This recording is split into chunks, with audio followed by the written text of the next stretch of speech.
Με χειριστήρια στο χέρι γυρνάμε, στα ψηφιακά παιδεία όλοι πολεμάμε. Η ομάδα μας δυνατή στον κόσμο λέμε XboxHellas, πάντα το πάμε.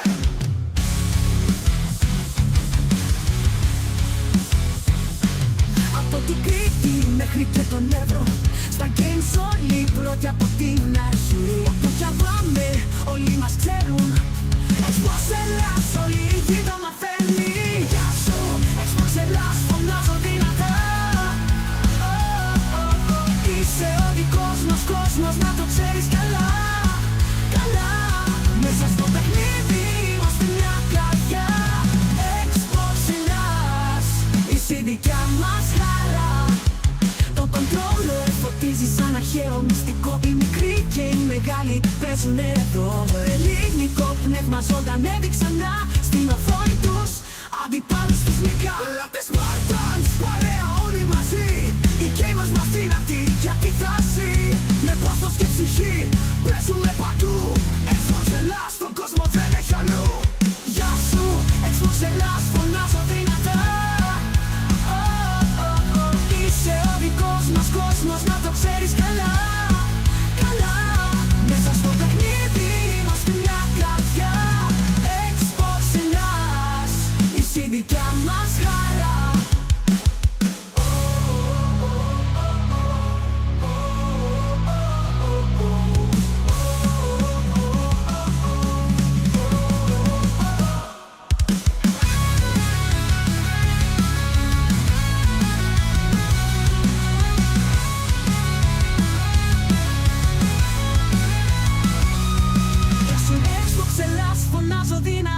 Είσαι ο δικός μας κόσμος, να το ξέρεις καλά. Μέσα στο παιχνίδι είμαστε μια καρδιά. XboxHellas, η δική το μαθαίνει. Γεια σου, XboxHellas, φωνάζω δυνατά. Είσαι ο δικός μας κόσμος, να το ξέρεις καλά. Μέσα στο παιχνίδι είμαστε μια καρδιά. XboxHellas, είσαι η δικιά μας χαρά.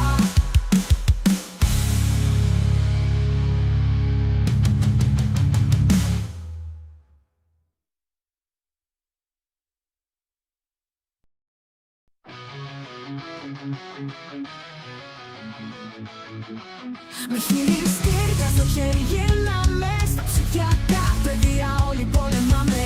Η ομάδα μας δυνατή στον κόσμο λέμε XboxHellas, πάντα το πάμε.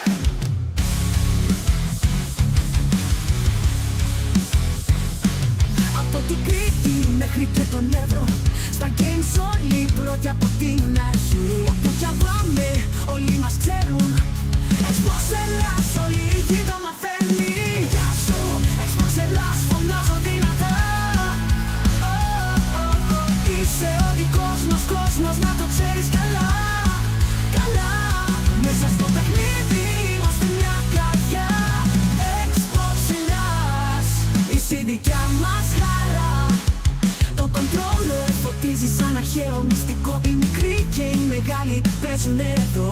Ελληνικό πνεύμα ζωντανεύει ξανά στην οθόνη τους. Αντιπάλους τους νικά, λάτες Spartans, παρέα όλοι μαζί. Οι gamers μας δυνατοί για τη δράση. Με πάθος και ψυχή παίζουνε παντού. XboxHellas, στον κόσμο δεν έχει αλλού. Γεια σου, XboxHellas, φωνάζω δυνατά. Είσαι ο δικός μας κόσμος, να το ξέρεις καλά. Καλά, μέσα στο παιχνίδι είμαστε μια καρδιά. XboxHellas, είσαι η δικιά μας χαρά.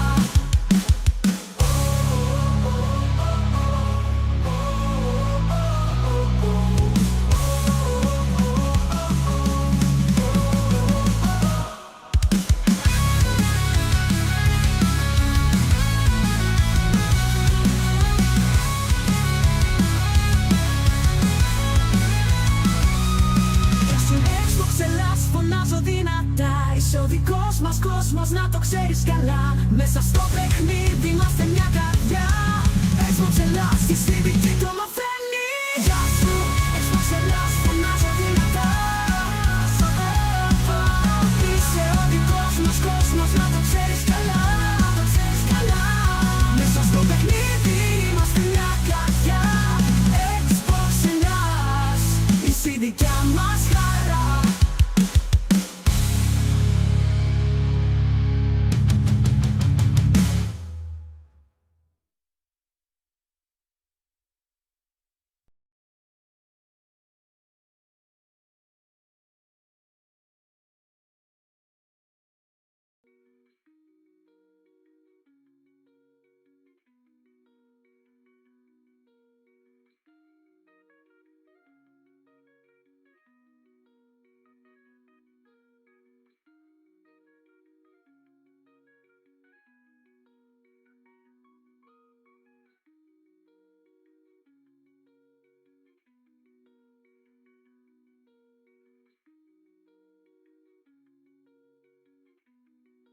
Καλησπέρα, τι κάνουμε, καλά είμαστε? Λοιπόν, 26 Αυγούστου 2026. Έχουμε πόση ώρα, κάτσε να δω το ρουφιάνο εδώ πέρα. 4 λεπτά. Σε 4 λεπτά, κάτσε να το ανοίξω έτσι εγώ εδώ, να το βλέπω. Λοιπόν, κάτσε να πούμε εδώ πέρα τις καλησπέρες μας. Καλώς τον Μπάκο, γεια σου, Game Holdings παιδιά. Τρομακτικά παιχνίδια, horror, ιστορίες, φαντάσματα, απίστευτη παρέα. Ο Πάκος και η Έλενα, τα φιλιά μας. Κουλήφη, αν μπορείς να κάνεις ένα shout-out στα παιδιά, γιατί είμαι μόνος μου σήμερα παιδιά, δεν μπορώ να κάνω πολλά πράγματα για shout-out και τέτοια. Λοιπόν, φιλιά στον Κουλήφη, φιλιά στον prisoner του. Καλησπέρα Αλκαπώνε, καλώς ήρθες κι εσύ. 4 λεπτά περίπου. Τι θα δούμε σήμερα πρώτη μέρα? Crazy Taxi World Tour, το οποίο εχθές ανακοινώσανε και multiplayer mode. Minecraft Dungeons 2, Where Winds Meet, Gears of War E-Day. Καταλαβαίνετε ο Ιορδάνης σε τι κατάσταση βρίσκεται. Alien Deathstorm, Persona 4 Revival, Tomb Raider Legacy of Atlantis, Exterminators, Warlock Dungeons and Dragons, Mega Man Dual Override, Terrible Lizards, Forza Horizon 6. Τι θα δείξουν εκεί πέρα θα δούμε. Warhammer 40k Dark Heresy, Greyhounds και Fable. Λοιπόν, αυτά για σήμερα. Θα δούμε και αύριο πάλι την ίδια ώρα. Θα συντονιστείτε. Θα είμαστε εδώ. Να το δούμε παρέιτσα. Κάτσα να κλείσω την αυτοτεμουλτσουνάρα μου τώρα εδώ πέρα. Να ανοίξουμε τα κόλπα μας.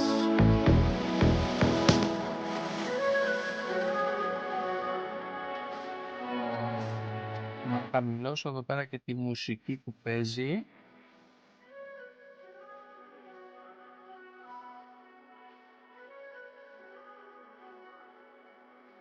Λοιπόν, αν με βλέπετε εμένα από εδώ κάτω, μικρούι, δεν χρειάζεται να με βλέπετε μεγάλο. Λοιπόν, κάτσα να δούμε τι λένε εδώ πέρα στο chat. Γιώργος Van 2000, καλησπέρα αγόρι μου. Θα μας δείξει περισσότερα από το expansion, από το Age of Empires 4 DLC με τους Vikings. Κοίτα, από αυτά που διάβασα δεν έχει κάτι για Age of Empires 4. Ίσως αύριο. Ακόμα δεν έχω εικόνα τι θα δείξουν για αύριο. Βέβαια κάποια παιχνίδια από αυτά τα είδαμε και χθες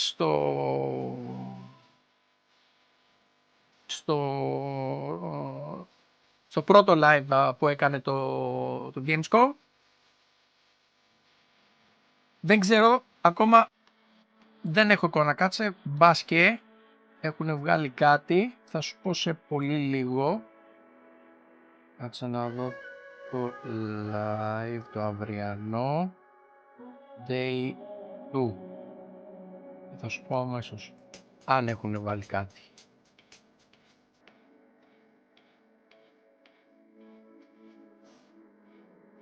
Μισό, πάζω λίγο. Εδώ το έχω. Και δεν νομίζω να έχουν βάλει κάτι ακόμα.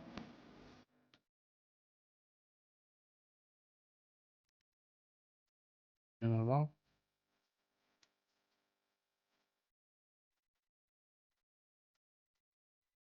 Call of Duty Modern Warfare 4, Microsoft Flight Simulator 2024 και more. Αυτά έχω προς το παρόν.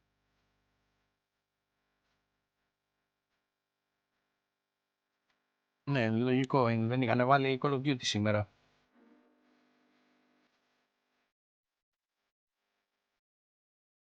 George Sam. Α. Ο Sam. Σε 2 λέει. Σχολάει. Λοιπόν, να δω εδώ. Στο live είμαστε. Σωστά.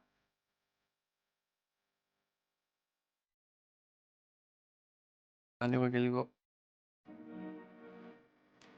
Πείτε μου η φωνή του live, όχι τη δικιά μου, Αν θέλετε να χαμηλώσω τη δικιά μου, αν θέλετε να ανοίξω από το live που βλέπουμε, ό,τι θέλετε.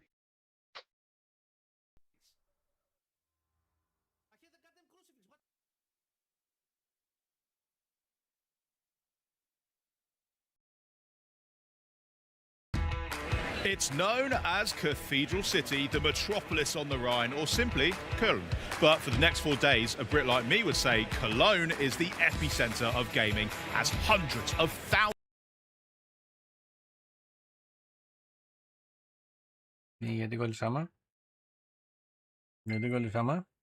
of developers, publishers, artists and fans converge on this bustling German city for the biggest gaming event in the world. And of course,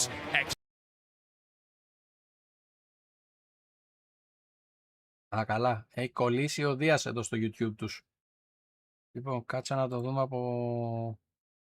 Xbox is at the center of it all as me and my fellow Xbox On cohorts catch up with some of the minds behind the games making headlines and wish lists. Plus, we've got some Xbox news coming up that you're not going to want to miss. So, keep it here as we bring you wall-to-wall coverage of the must-play games, updates and fan-favorite franchise coming to a PC, handheld or Xbox console near you. Speaking of Xbox consoles...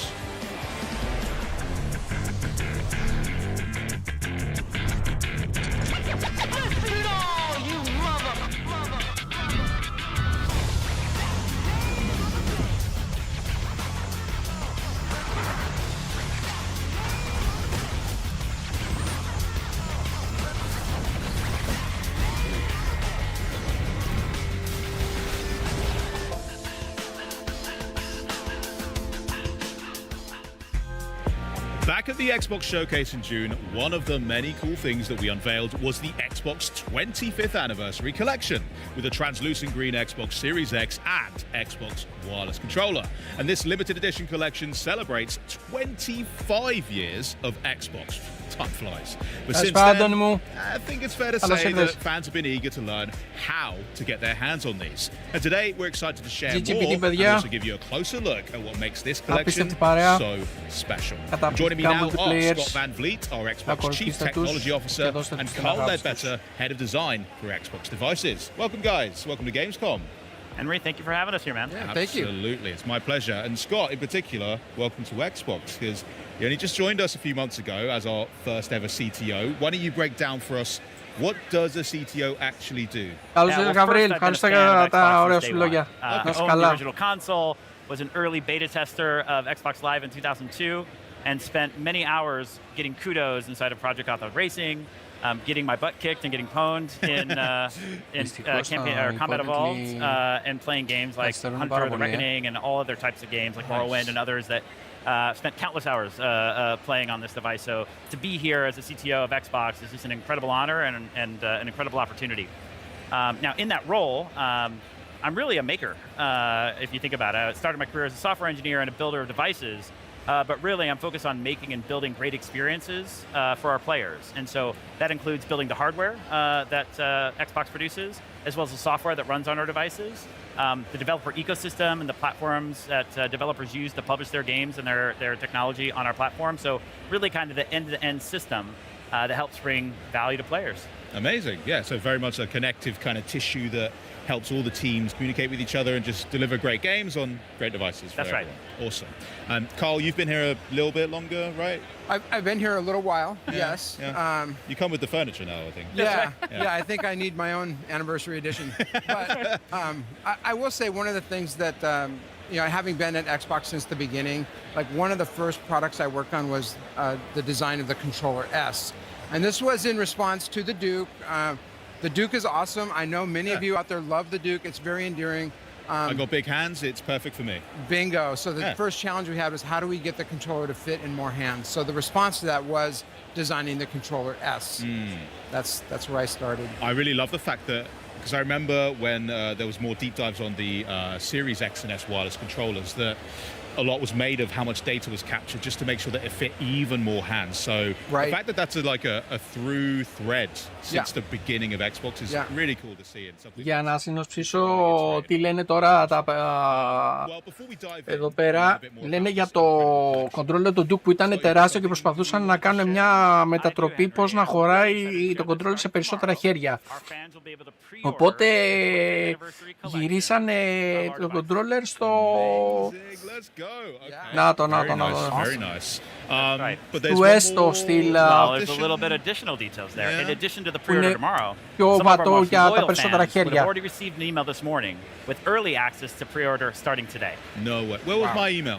Είναι πανέμορφα τα παιδιά κατά των 25 ετών. Check your emails as well at home. Αλλά δυστυχώς η κονσόλα στα 900 ευρώ είναι πανάκριβη, παιδιά. Τιμή για το controller δεν έχουμε ακόμα, θα μάθουμε. There's one more fact to share, Henry. In addition to the console and the controller being included in the collection, pre-orders will include a copy of Halo Campaign Evolved in the box.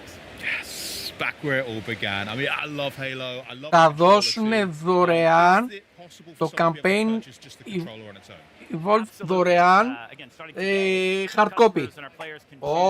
Αυτό ήταν χοντρό καρβί για τους Σονάκηδες.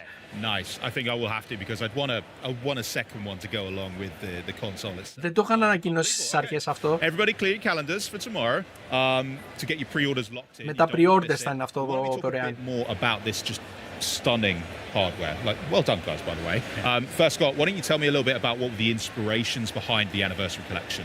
Well, there's a lot that went into designing this box, and actually, I'll hand it over to Carl, the team who actually worked on it and built it. All right, thanks, Scott.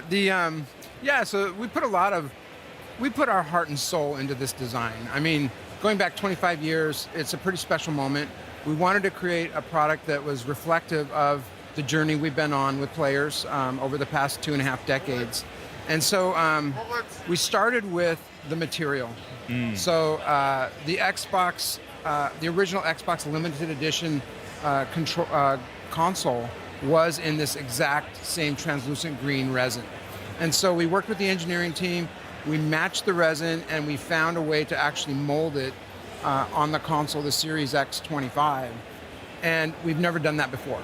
So we're kind of, building new product muscle with this one. So it's an exact color match. It's an exact match. Wow. And so we're really proud of being able to do that. There's also a number of Easter eggs on this product. I'm not going to give any of them away. Come on. Fine. That's up for you at home to, once you get this, just explore. You'll find some really special things. But I will say for the people who are at GamesCom here, we have a special exploded view display of the Xbox Series X25. And on that one, you can see around the fan shroud, Master Chief's helmet. He's molded in. It's special. Sick. Do not do this at home. That's right. Do not take our word for it. Do not open the device. Do not open the device. Λέει ότι υπάρχουν πολλά easter eggs μέσα στο κονσόλα, αλλά αυτό εντάξει είναι σε όλες τις κονσόλες. Το κράνος του Master Chief και στη Series S και στη Series X. Δεν είναι μόνο στην Anniversary Edition. So I'm going to turn this on. And you'll see that the Xbox button, we lit up the X shape in green. Nice. So this is a true homage to the original branding for the Xbox. And that's just something that every time you turn on the console, is going to remind you of where we've come from and the journey το we've been. controller δεν το συζητάω, με το που βγουν τα pre-orders θα το έχω παραγγείλει ήδη. Λέει ο Γαβρίλ, τι να το κάνεις ρε Μίτσο, marketing είναι, αφού αν θυμάμαι καλά δεν έχει ολόκληρο το παιχνίδι στο δισκάκι. Well, δεν το ξέρω αυτό. So on the controller, you'll see the ABXY colors are the same red, blue, green, and yellow. It has the branding, the Xbox 25. On the back, I don't know if you can see that, we have the original Xbox logo. That's nice. Yeah, so that's printed on the back. And then for those of you who know, the controller S actually had the ABXY, but it had the C and Z buttons. They were white and black, and those later in life on the Xbox 360 became the bumpers. So what did we do? we made the bumpers in that same black and white. It's like pulling on my heartstrings. Yeah. Like literally bringing me back 25 years. It's awesome. Oh, it's so wonderful. So, Ξέχασα να πει ότι έχουν αφαιρέσει το έξτρα μπροστά, την έξτρα μπροστά θύρα που βάζαμε το πληκτρολόγιο και το έξτρα κοντρολεράκι για έξτρα ακουστικά. Who got the 25? That's right. Who got the 117? The 117. Yes.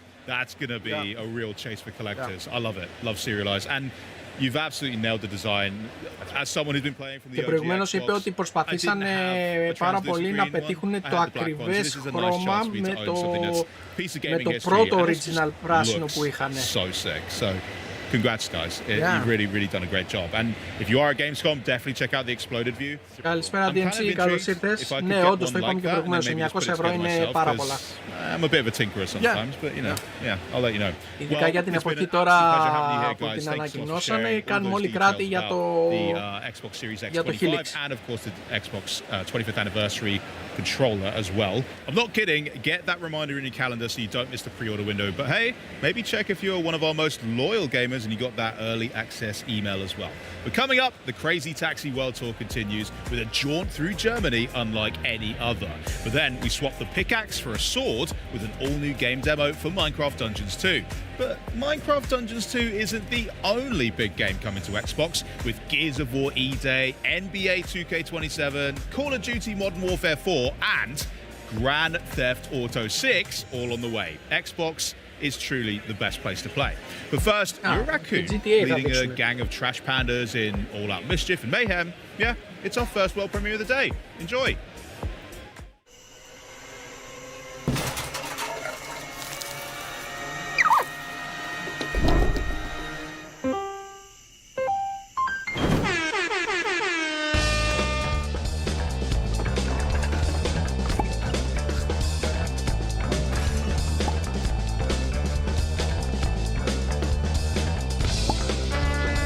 Είσαι ρακούν. Κάτσε χαμηλώσω. Είσαι ρακούν. Έλεος.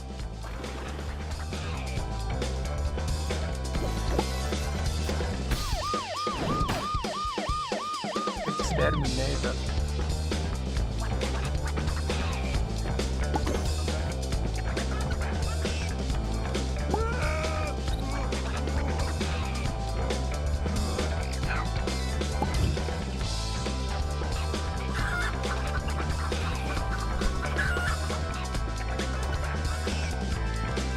Και online αυτό τώρα. Δεν νομίζω.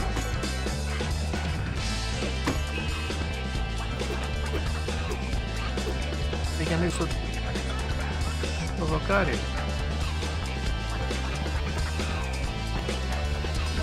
Και στο Series S δεν μας λένε πώς θα παίζει το GTA 6.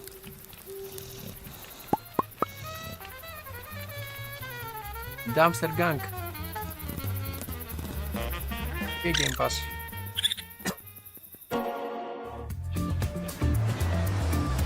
Germany, the land of enchantment. From the moment you land, you'll be met with breathtaking views, fairy tale vistas, modern amenities, and cities full of historical charm. Κοίτα, πολλά λέγανε για το Series S ότι θα παίζουν, μια χαρά τα παίζει. Experience historic villages, modern art, delicious sausages, fantasy castles, magical holiday markets, and pointier castles. The charm and atmosphere of the natural beauty is only beat by the colorful locals you'll run into along the way. These interactions can be quite magical. Naturally, no trip to Germany would be complete without a visit to the famous Autobahn. So, what are you waiting for? Explore Germany today. Auf Wiedersehen. Πάλι κόλλησε. Έλα καλέ μου.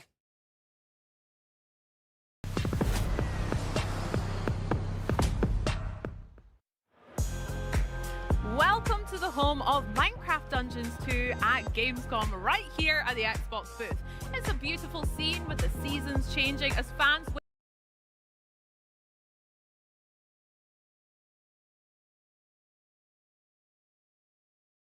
their turn to get hands-on with the demo. You can see the booth is celebrating the brand new dimension for Minecraft Dungeons 2 that was announced last week, known only as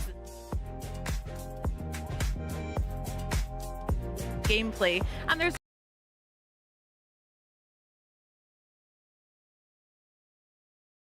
no waiting in line for you. Charlie's got the controllers warmed up and ready for a live playthrough with 3 of the minds behind the game. Charlie, take it away. When it premiered back in 2020, Minecraft Dungeons was called the perfect introduction to dungeon crawlers for beginners and a breezy adventure for veterans, and a great couch co-op too. So here to bring us the next chapter in Minecraft Dungeons, please welcome Minecraft Dungeons 2 Creative Director Måns Olsen, Executive Producer Andreas Skoglund, and Production Director Nathan Rose. It's lovely to have you here, guys. Collectively, how are we doing? Thumbs up? Doing Great. so good. Thank Really you. good. Yeah. Thanks for having us. Here. Amazing. Right, so Måns, I'm going to come to you first, and I'm going to ask you potentially the most important question of the whole day, okay? What kind of game is Minecraft Dungeons 2, and how does it build upon the world of Minecraft? Okay, so Minecraft Dungeons 2 is an action RPG set in the world of Minecraft. You fight familiar enemies and new enemies. You collect lots of treasure, and you can do all of that together. So you play up to 4 players, either in couch co-op or online play, or just mix the two. And co-op's a huge element of the title, really right? is, Yeah, amazing. And we're seeing such amazing footage here that we've seen already, but one of the things I really want to dive into, because we have a live demo today, how very exciting, is the character customization, because this has evolved quite a bit since the previous title, right? Yeah. So we're seeing the new inventory here. There's a few things that we have done to it. The armor slot has been split up into 1 from the first game, into 4 slots. Love helmet, chestplate, leggings, and boots to just match like Minecraft? regular Minecraft. Yeah, and just more loot gubbins to Exactly. pick up. More loot, Yeah. more ways to customize. Exactly. We've added a new item slot called talismans. And talismans give you passive bonuses that specialize you in a particular playstyle. So if you want to customize your playstyle, you equip these. You see that some of these have experience, so if you go up to one of the equipped ones, they level up with you. So as you play the game, okay. as you invest more time into it, these talismans upgrade and become stronger. And for example, there is the Tasty Bone, which gives you a wolf companion that fights alongside. Good, he's back. I'm very happy. And you can switch these in and out to match For the sure. playstyle, yeah? Yeah. I know that's a huge emphasis for you guys. Is, you know, again, when you go in to choose a character, you choose the design of the character rather than a class type that you. Exactly. We have this idea that you are what you wear. Oh, I love that, Måns. That's Yeah. beautiful. So Nathan is going to go upgrade some of his loot at the blacksmith. Some of these have slightly lower item power, so if you just want to bring them up. Beef them up a bit. And at the blacksmith, you can also the gear spawns with random effects, and you can swap those out as you like. Okay. So you can spend this special currency called the Echo Shards to re-roll your effects that you have on your gear to specialize your character. So you can still grind for like the legendary style, like the look of the loot that you want, Sure. but then you can come back here and refine it with this additional currency. right, yeah. Wonderful. Okay. So what are we going for here? What are the options?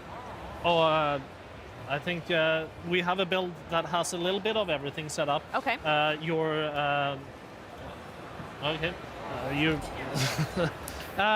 So the melee weapon here is unique. It's a very powerful item that has additional melee boosts of different kinds. You have a set of feet that buff companions, so things like the wolf. Yeah. Do you want to go look at some enchantments, Nathan? Ooh, Yes. yes, definitely. So talk us through the enchantments. If there's anyone who hasn't played the first one, how does that work in the world of Minecraft and Minecraft Dungeons? Right. So to further specialize your gear, you can put enchantments on it. So you collect enchantment books out in the world. This is a change from the first game, Of course, yeah. where you had enchantments built into your gear, and now instead you collect these books and you can apply them as many times as you like to whatever gear that you like. So Oh, wonderful. Nathan, take your pick. Okay, I'm gonna go with Ender Mines on my main hand weapon. And what does that do? Weapon attacks deploy 2 mines that explode in proximity. Ooh, that does sound very good. Great ag control on that. And so now, whenever he does jump attacks, also new to the game, Ooh, okay. or combo attacks, swing multiple times, Ooh, that looks awesome. then you'll see these enemies pop up. And as a personal favorite, I could also see on the bar at the bottom that the firework arrows are back, right? They are indeed. They are my favorite thing. So I played this game obsessively with my family. It was the first game really that my daughter got into. With the couch co-op really came to us here. We even gave it a nickname. If you guys are interested in hearing a little, you know, Please. maybe what you can rebrand it. We called it Minicraft Dungeons. Oh. Let me know if it sticks in the office. No, it's I good. imagine It's good. it doesn't. It's good. But We'll yeah, adapt it. I loved it. And Should we head out into the world and if we get a could few make more my dreams players in? come true, All right, play let's it, join. that'd be great. So we're gonna travel to an outpost in the forest area here, and then I'll start. I'm gonna choose this guy. Beautiful. Okay, and me. Charlie. Here we go. I'm going to go for you. Lovely. and I'm going to pick a character as well. Beautiful. Here we go. Very quickly, that map was an interesting thing. Instead of going onto a specific place, the table, choosing a mission and moving over, this interconnected world is brand new, right? Right. Yes. Yeah, absolutely. Andreas, actually, do you want to talk us through any of the other new elements that are coming along? Sure. So what we did is that we took the original Dungeons 1 and we listened a lot to the community, what they loved about it, and we smacked the big old layer of freedom on top of it. Love that. So we want for Dungeons 2 that players have the freedom to play the game they want to. So Mons talked about, you know, you are what you wear. So depending on how you equip, you can play the game you want to. Oh, my loot's in the sea. I'll get that later. And also you Well, have find the freedom to explore. Because Okay. our world is a big interconnected world. So outside of the core quest line, you can do a lot of things in procedural generated dungeons and whatnot. And lastly, we also want dungeons to be, you have the freedom to play it with your friends the way you want to. So we put a lot of emphasis on building out our co-op feature set. Absolutely. I mean, you had such a huge community that came along. I'm going to nick that TNT, by the way. From the first game, millions and multi-millions of people played. So Many, what was many it like millions. to build upon that foundation when it came to the sequel? Well, the beautiful thing about working on a sequel is that you can listen into what the players loved about the original and use that as a guiding star when you build a game. So really, we wanted to tap into all of those things. Is there one feature in particular that fans were really, really I mean, wanted the Mons most? mentioned it. We Oh, jumping dear. is a big one. I've got you. Someone But protect all in me. all, we Thank really you. want the game to be approachable for new players to the sub Minecraft genre here, but also have a lot of depth to returning players. We have actually the mini inventory that we could show off, The which mini is inventory. Oh, look at that! so in the Hold on, what do I press to get that? the D-pad up The button. D-pad up. Yeah, so in the first game, you had to inventory management. You had to like take it one in at a time. turns. Yeah. And that was some feedback from the community that we really took to heart. Absolutely. Now we have this mini inventory so everyone can manage their gear at the same time. Oh, yeah, we would rock, paper, scissors in our house as to who got to go first to look through the loot. Έλα after παιδιά, the μας fight. πρίξατε That's με το incredible. Minecraft I love Dungeons. that. That's really good. We also have this Πάμε guiding light. If παρακάτω. you're ever lost in the world, you can just press Love that. the button here. and Really know where to accessible. go. Yeah. So we're gonna go over to. Oh, you're hitting me with Oh, TNT. that was me. No. Okay. Oh, Well, that's Oh. another fan favorite. it's usually a Um, Mons move. And another improvement in this game is if multiple people revive at once, you revive faster. So that Oh, was something amazing. we were doing Όσο there. είναι το show. That's really cool. I also wanted to ask as well, so I'm looking at Τα what με I've got τόσα put down παιχνίδια here. να είναι What's κανένα this 2 ώρο. candle? That's the creeper candle. The creeper candle. So, like a creeper, it explodes. So you put it down, and then after a little while, it explodes, and it takes a bunch of enemies with it. Okay, perfect. Right, I'm going to test that up on the next adventure that we have. In fact, I'll tell you what. While I'm waiting for some poor innocent fool to put my creeper candle on, let's talk a little bit more about discovery and exploration and what makes this game as fantastic as it does. What's it like to expand this world even further for fans, Mons? So we just walked past this doorway. We didn't enter it, but that leads to a randomly generated dungeon. Oh, okay. And so you can enter those to find special currency, these echo shards σήμερα that we θα use for είναι enchanting and for μέχρι τις- upgrading the merchants in town. You can also get that currency by defeating soul ώρες corrupted είναι. mobs, Okay. one of which we see up here. Oh, it's this guy. Yeah, Oh, I'm so definitely that's dropping a candle there. Watch Α, out, μέχρι lads. τις 8 λέει. Extra enemy, but once we get it, we should be seeing Nice. Τρεις some of the ώρες. special currency pop up. Oh, and what the are you σημερινό. doing? thing is- Great work. Και το αυριανό είναι πάλι 3 ώρες, μέχρι τις 8. Okay, and so we're just gonna walk up this tower and find the... Ναι, μέχρι τις 8, 3 ώρο, παιδιά. Who's going to be up here? Οπότε κάτσε να το φτιάξω και εδώ στο Okay, Discord. all right then. Nathan, I wanted to ask you about the evolved co-op experience as well. We've spoke about it a little bit, and obviously we can see it on display here, but we mentioned it at the top. Co-op is such an integral experience to Minecraft Dungeons 2. Can you speak a little bit more about what that's like to bring it together and what it means for the title? Yeah, absolutely. A big change that was made between Dungeons and Dungeons 2 around couch co-op is the ability to join a online multiplayer game within a couch co-op group. So say if you're at home playing with your family, and you have an open spot for another player, you can matchmake and grab another player from the internet to join your couch co-op. Oh, wonderful. It was a big change that was really necessary and something that our fans have been asking for. Yeah, I can imagine. All right, kill all them idiots. All right. Oh, this looks like what? Oh, the weather's not good either. No. Oh, dear. Well, I think we have one of those infamous demo bugs here, but this is supposed to be a big boss fight. And you've robbed me from it. That's fine. I will have to wait and see it when it comes out. Nathan, do you want to take us to the forest and we can play some of the forest there? Yes. Oh, yeah, absolutely. So, yeah, let's talk a little bit about how we're going to get to the forest, the map, the world, how it all connects together while we're setting that up, please, Mons. This stunning, by the way. Yeah, so we have this lovely map. There is things to do all over it. As you can see, there's like little indicators of side quests. Okay.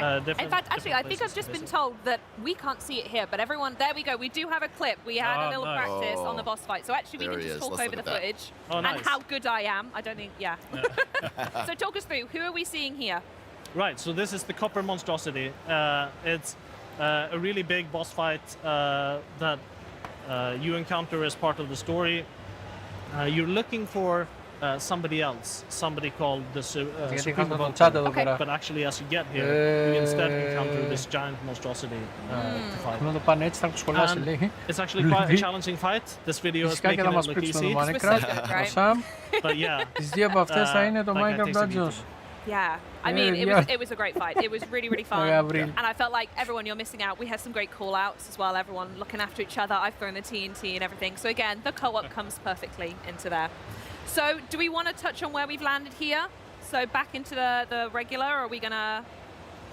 Let's have a look at where this goes, actually. This was really interesting when we I think it's an interesting cutscene too. Yeah, talk to us about what we're about to see then. Right, so this is right after the fight.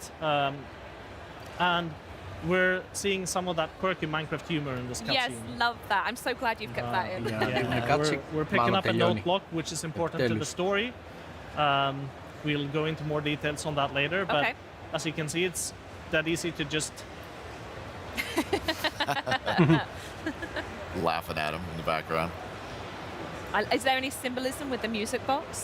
Oh, there is. Yeah? Yeah, but we'll get into it at a future date. All right then, well, on that note, talking of a future date... Λοιπόν, παιδιά, ενδιάμεσα τώρα να σας πω 2-3 πραγματάκια. Όπως έχετε δει τις αναρτήσεις μας στο Facebook, έχουμε κάνει μια καινούργια συνεργασία με το κατάστημα iCrashTech που είναι στη Θεσσαλονίκη.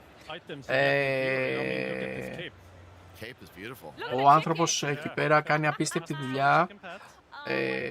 Έχουμε συνεργαστεί αρκετές φορές πριν καταλήξουμε να σας το ανακοινώσουμε, οπότε ξέρω και εγώ σαν συνάδελφος ο δει τι δουλειά κάνει, γιατί έχει και κάποια εργαλεία τα οποία δεν τα έχω εγώ, οπότε ένα πρόβλημα που είχα εγώ στο δικό μου το Xbox που υπερθερμενόταν στο άσχετο, βρήκαμε τη βλάβη και μου την έφτιαξε σε χρόνο Τότε.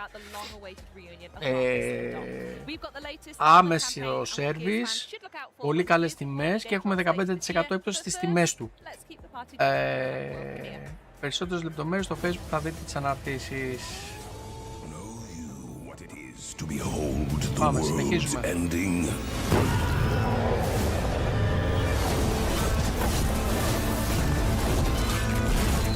To know the hour, the blood, the flame. I do. Odin is waiting in Asgard. You Καλησπέρα κύριε τους. My final wager to save the 9 realms.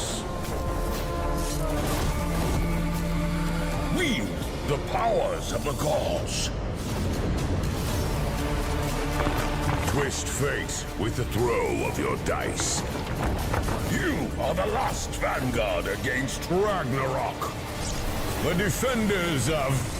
Huh? Oh, it's hard to do it alone? Then rise in Valhalla. Gather your brethren and fight together.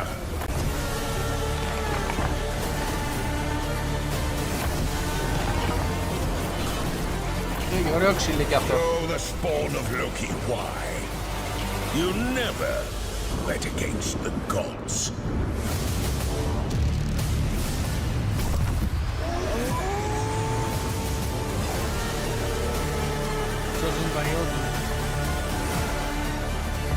Well, it's a big year for Xbox, and we've got a lot going on here at Gamescom. We're celebrating 25 years of gaming, which is apt as we've got 25 games on the show floor here and more than 40 games in this show for all of you at home to enjoy. We got hands-on gameplay and looks at some of the most iconic franchises in entertainment. And here with me today is Xbox's expert on the next generation of new tech. Now, I think I prefer him by his other title, Master of Beards, none other than Jason Ronald himself. Welcome, Jason. How are you? I'm great, and I'm so excited to be here at Gamescom. Thank you so much for having me. No, of course. You've been to quite a few now. Is this number 10, right, for you? Yeah, you know, I love coming to Europe, and, you know, not only is it Europe, but Germany is so important to everything that we do. And so, it's, as you said, it's a really exciting year here for Gamescom, and we have so much going on. You know, last night at Opening Night Live, we showed a new set of footage for Gears of War, which I'm super excited to play in October. You know, we announced our partnership with CD Projekt Red to bring The Witcher 3 to Battle.net. But ultimately, for me, the thing that makes Gamescom so special is just the fans and the community. You know, this is what has made Xbox special, and just to be here in Germany to celebrate with the community and all of these great creators, it's just such a great time to be at Xbox. You're so right. We've got a lot to celebrate tonight at FanFest as well. Looking forward to that. Exactly. You know, FanFest is one of my favorite things to do. It started here in Cologne, and it's just going to be great to spend time with the fans tonight. 100%. Can't wait. Now, speaking of the fans and also the community, there's a lot of players that take obviously great pride in their gaming collection, especially here in Europe. We know that Xbox players have stacks of physical games. I like to organize mine alphabetically and have a couple of collector's edition Doom Slayer and Master Chief looking down, guarding all my precious loot. Yep. But there has been a lot of conversation lately around ownership and also rights to the games that you buy. So Jason, what do you make of it all? Yeah, very similar to you. Like, I have a large physical collection. I have my own collector statues. Heck yeah. So today we're announcing we're bringing a new feature to bring all of the benefits and the flexibility of digital to players who have physical games. Because players have built their libraries of games with Xbox over the last 25 years. Many players, some have bought physical discs, some have bought their games digitally, and many of these games work across multiple generations. And even as technology changes and formats change, your library shouldn't. You know, we have so many special memories tied into our libraries, you know, the moments you've played with your friends, and we want to be able to bring those forward. And that's really about our commitment to game preservation. I mean, that sounds great. I really love the idea of your libraries moving forward with us. But can you maybe walk me through it a little bit? So again, I've got a physical game copy on my shelf at home. What do I actually do with it? Yeah, it's really, really simple. So most Xbox One and Xbox Series X titles support this. So all you have to do is just put the disc into your console. You'll be prompted to redeem a digital license, and that digital license will be tied to your account. And so now you get all of the benefits of digital. So you don't have to put the disc into your console to play the game. If the game supports Xbox Play Anywhere, you can easily play it across multiple screens. And you can even do things like cloud streaming, which you never were able to do previously from a physical disc. Wow, I mean that sounds sick and also με really λίγα λόγια, straightforward. όσοι έχετε δισκάκια θα μπορείτε να το βάλετε σε μια κονσόλα One Series βάζει το δισκάκι μέσα, σας βγάζει ένα μήνυμα να κάνετε μετατροπή του δίσκου σε ψηφιακό. Έχετε όλα τα benefits, το οποίο τι σημαίνει με το δισκάκι που είχατε αγοράσει για το Xbox μπορείτε να το παίξετε και στο PC. Play anywhere. Φιλιά. We're just really focused on giving you more flexibility and giving you more ways to play the games that you've bought from Xbox over many years. Awesome. Sounds like a lot of ways to play. And with this new feature, nothing's been taken away here, right? No, not at all. Your physical discs continue to work as they always have. You can display them with your collector's editions and just celebrate your collection. And it's really about adding more flexibility and providing more choice for you as a player. I mean, I love that. You mentioned having a collection that spans loads of years. I know for sure I've got a game or quite a few that I would never ever want to get rid of. And as we approach Xbox's 25th anniversary, what are you hoping that players take away from this? Yeah, for 25 years, players have invested in Xbox, and the players have really been what have made Xbox special. And so we're really focused on how do we honor that as we think about the next 25 years of Xbox ή από το Xbox One θα ισχύει. We just really view this as another step in making sure that your library is protected. It can move forward with you as technologies and formats change. Από το 360 σίγουρα, το OG δεν θυμάμαι να σου πω, θα το μάθουμε. Just to make sure that your library continues to get better as technology evolves. Oh my gosh, sounds awesome and also very exciting as well. Well, Jason, thank you so much for joining us and sharing that with us today. Όπου είναι Xbox Play Anywhere, παίζεις όπου θες, αρκεί να ισχύει το Xbox Play Anywhere. Coming up, it's the first emergence of the Horde as we catch up on the latest from Gears of War E-Day with the team from the Coalition. But first, it's time to sharpen your swords and brush up on your knowledge of ancient China. Where Wins Me, an open-world action RPG, is sporting a new expansion, sure to delight fans everywhere, so take a look. The black gold is in there. Let's go.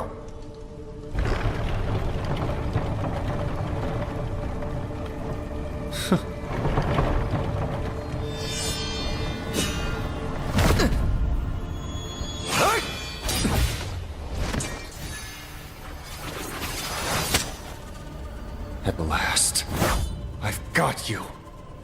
It seems those fools let you slip away.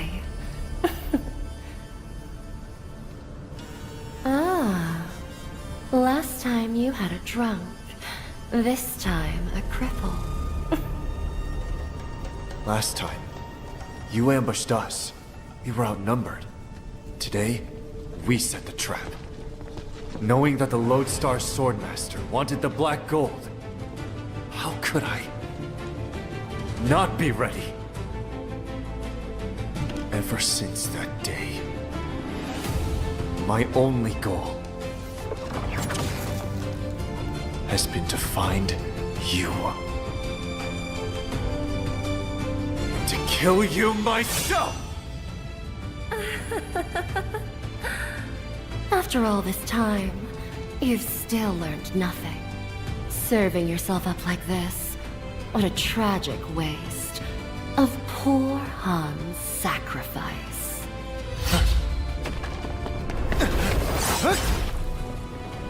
Ναι, στα backwards compatibility όντως ισχύει αυτό.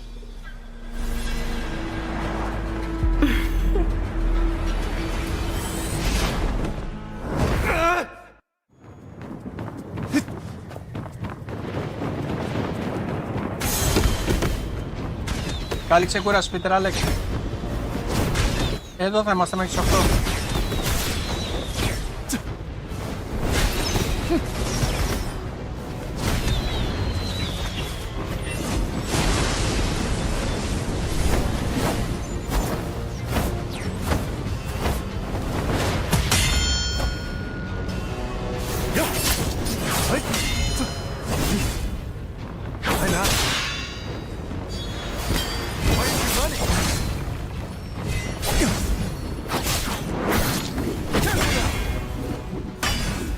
Πήρε το Witcher δισκάκι 5 ευρώ από Βουλγαρία και τώρα θα έχω το Remastered Digital. Ναι, όντως.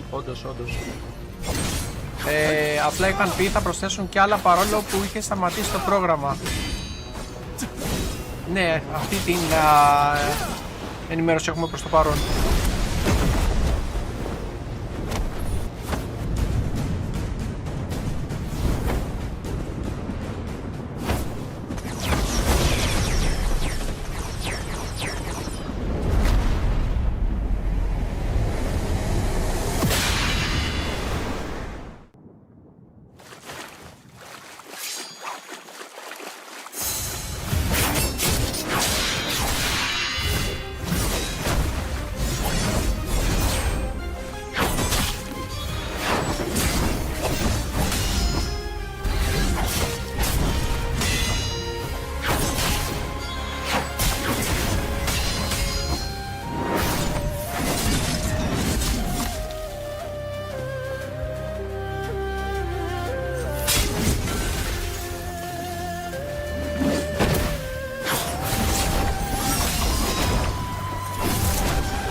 Ναι, όντως, ωραίο φαίνεται δίμητο.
Skyward City is moving. Artificers, what do you want? Λοιπόν, τώρα το κοιτάξε ο Κουλήφη. Προς το παρόν είναι για τα physical. Ισχύει μόνο για Xbox One και Xbox Series. Μετατροπή από physical σε digital. Από το 27 και 28 θα προσθέσουν μετά σιγά σιγά και τα δισκάκια για το 360 και το original.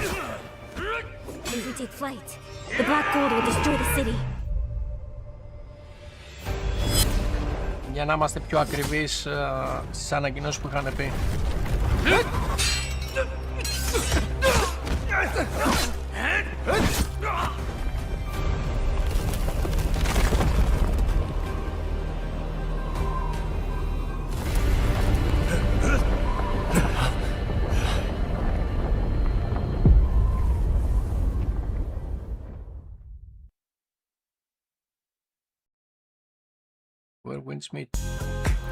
Gears of War fans have been eagerly anticipating Gears of War E-Day since it was announced in 2024. And here to chat a little bit about everything they've got going on at GamesCom this week from the Coalition, please welcome Studio Creative Director Matt Searcy and Studio Art Director Arian Hambeck. Guys, welcome. Thanks for coming and joining us. Thank you. Our pleasure. Now, you obviously had opening night live last night, had an incredible story trailer.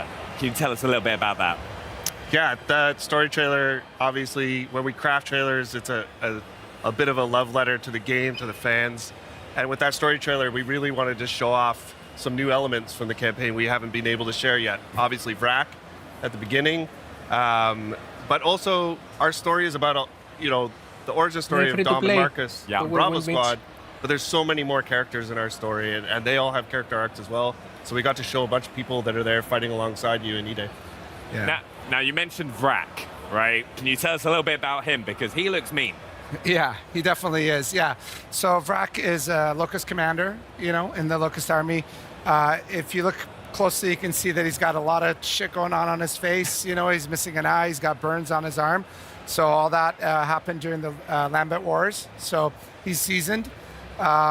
He has kind of a private army that follows him around called the Scorched Legion. Yep. So self-mutilation. There's lots of really dark, kind of nasty stuff that they do to themselves and to the citizens of Sarah. And I think overall, Vrak just represents, he's like the personification of the brutality and the actions that they do. They just want to kill everything they see, including the squad. Yeah, he honestly, when he was just pouring that emulsion over people, I'm just there like, that's horrible. Yeah. But also, there's some of the weaponry and stuff that comes from that squad that's so fun to use. Absolutely, yeah. Now, campaign is a huge focus here at GamesCom. We've got it on the booth over here. Can you tell us a little bit about what people are going to be able to play when they come and play on the booth? Yeah, for sure. So we have a little bit of our beginning of Act 2. So it kind of starts the morning after E-Day. The squad has just come together, armored up, and they get sent on their first mission. So we get to play a bit of that. It's got this classical kind of gears. You're supporting another squad, going toe-to-toe with the Locust. And it's actually a subsection of the campaign preview that we just got to see get released online, video and that came out, which is a little bit larger. That goes a little bit past what we've got on the show floor, but everybody here gets to get their hands on it. They get to hang out with the squad and some fun new characters as well. I actually had a lot of fun this morning watching people like Shadows and Hollow who were playing early, and I was like, it looks so good. But all through the background of this mission, we can see a lot of the kind of details of the city of Kolonia. Can you tell us a bit about what people are going to be able to see around the world to kind of really help build that environment? Yeah, absolutely. So for the first time ever, you're playing a Gears game in a city that is alive. Yeah. Every other game has been destroyed. Everything's been destroyed. So that provides some really interesting opportunities and challenges. We really need to think about what was happening in the place when this event happened and life just got suspended, in one shot. So I think fans, when they play the game, they're going to be able to... There's lots of storytelling, from something simple as a piece of paper on the ground, what's written on it, to there's a meal that someone was eating when the locust came out of the ground, to more complex set pieces where there's a bunch of dead bodies and maybe they got dragged somewhere. So I think, it does pay to slow down just a little bit while you're playing the game and look around and just really take in all the detail that we've really loved putting into the game. You can also see in shots like that where you get glimpses of this whole city, which we built. We built the whole city, which is really cool. And there's this battle going on everywhere, right? So you see helicopters go by, you crisscross with other squads, which is what's happening in this mission. Just this kind of vibe that there's always a battle sort of raging across the city and you're just weaving your way through it. Yeah. I think also one of the things we do have to touch on, and you'll see this throughout the gameplay you're watching, it's like the destructible environment. It looks incredible. Yeah, for sure. Gears has always had destructible cover in it. We've taken it to a few different steps here. You see some larger buildings come down at different moments in the game, just to make you constantly realize that not only is the immediate area around you, having a battle in it, but the entire city, whether it's a block away, you can hear gunfire, you see a building come down, you see a little block of a street go down. It's all happening live as you play the game. Now, everything we're watching right now is single player, but Gears fans always want to know about co-op. Yeah. Can you tell us about that? Yeah, of course. So co-op is near and dear to our hearts. I think it's one of the unique things that Gears has sort of woven into every part of it. Our story is about squads overcoming overcoming the odds together. We've got modes like Horde Siege that are about multiple squads of 4 coming together. Of course, we've got PvP, which is 4v4. So campaign's got 4-player online co-op. Amazing. 2-player split screen on console. All 4 players in the squad are playable, all 4 characters. And I think it's one of those games that it plays great on its own, but it just sort of comes to life when you're there with a friend you know, your ride or die buddy like Marcus and Dom. A lot of our mechanics sort of come to life a little bit more in terms of our enemies, obviously DB&O and a bunch of other stuff. It's a great experience. Yeah, you see it a few times, like if you get downs, like Dom coming to save you and stuff like that. Yeah, different kinds of it, right? We have the rusher enemy that'll pin you, and he'll be on top of you so your buddy can come and stab him in the neck, or if you're playing with someone real, they can shoot him from far away. There's all sorts of examples like that. Yeah, I'm so excited like to hop on with the rest of the Xbox On team. There's all four of us like kind of flying our way through. It's going to be a lot of fun.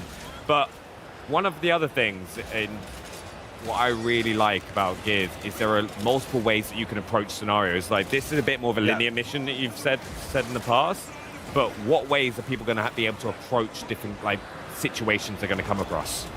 Yeah, so this is definitely a little bit more of a linear mission, but even within this mission on this bridge, you know, we've added a bunch of verticality to the game. It opens new flanking routes. You can climb up cars and trucks.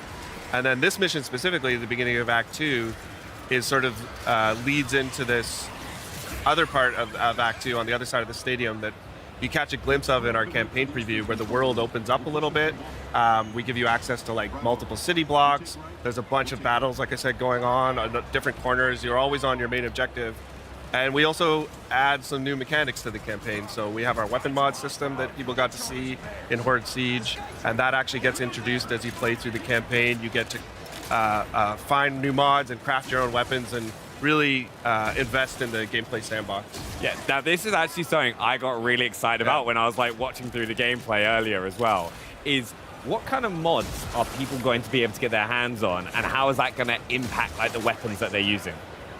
Well, it's a variety of mods, and some of them do little tweaks to the weapons. You know, they change the clip size or your range, so you can just tweak it to your preference, but some of them are like full-on attachments, like you can take a Nasher and slap a bayonet on it. Yeah, so it's been really fun exploring, you know, when you use an attachment, some of them have visual representations on the gun, some of them don't, but you end up seeing people with different attachments. The guns can take a little bit more personality, and you start to understand how people like to play and what they like to do with their guns. Yeah, I also like it goes for the gear as well, isn't there? Absolutely. Yeah. And how are people going to be able to like find those like kind of mods to like upgrade their equipment? In the campaign, that's where the open sections really sort of come to life. There's a variety of ways you can get it.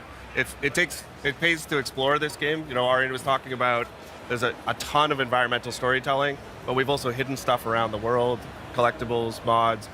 We also have side objectives in some of our campaign missions where you can stop to help somebody optionally, another set of gears, some people that are trapped, and you get rewards for those as well. So it's really up to you. If you want to mainline it and do the main objectives, that's cool. You'll find some mods. If you want to fully explore the game, you'll find even more and even more narrative tidbits. I'm really excited for that, because you can just spend that extra time discovering the world if you want to. There's good surprises out there. I'm looking forward to finding them. Now, we've just had our first look at the Boomer, and he is way bigger than people maybe used to. Yeah, he's massive. There's actually a Boomer on the show floor here that people are taking pictures with, and you stand next to him.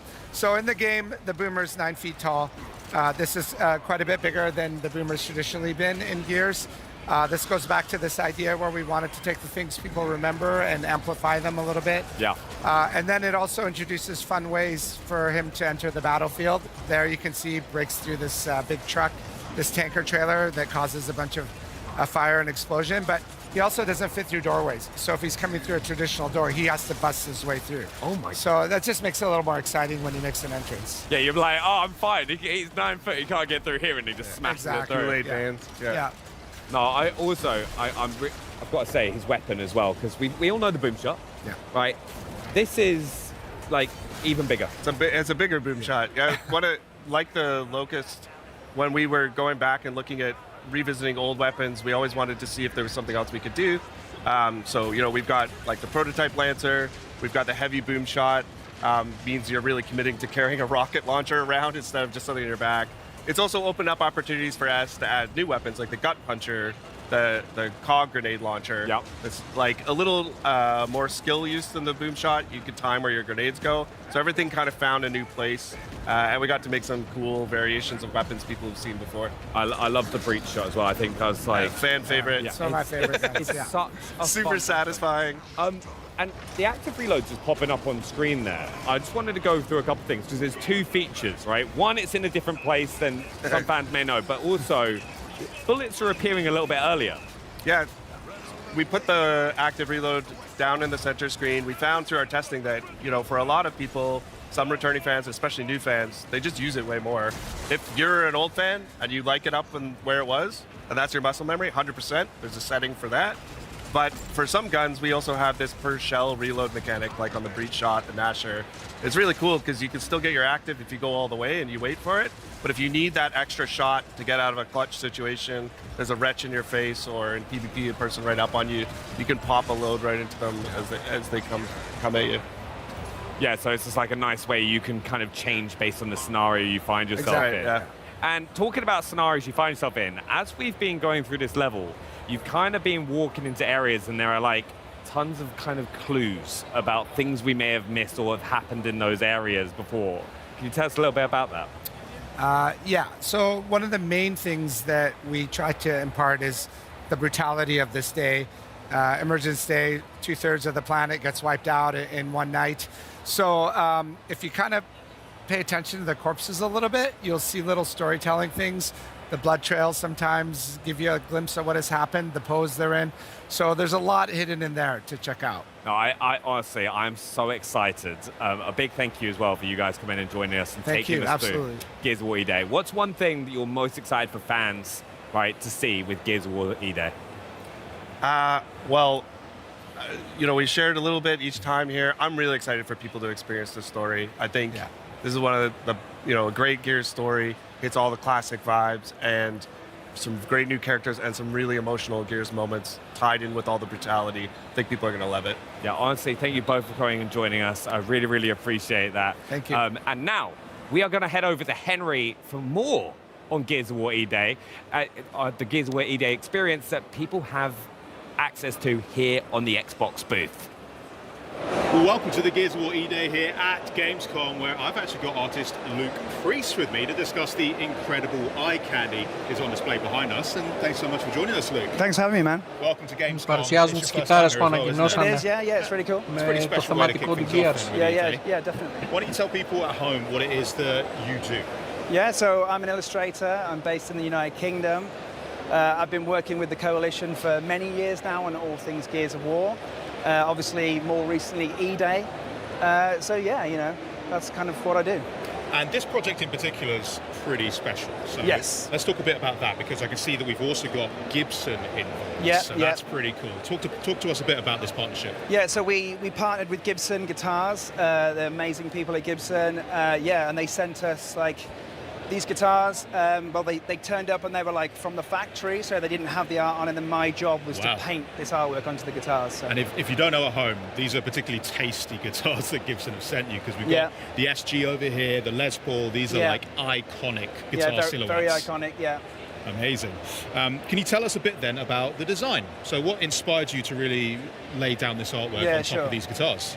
So what we wanted to do, we wanted to tap into the pillars in Gears, like so the core pillars. So obviously with the Marcus guitar, we tapped into brutality.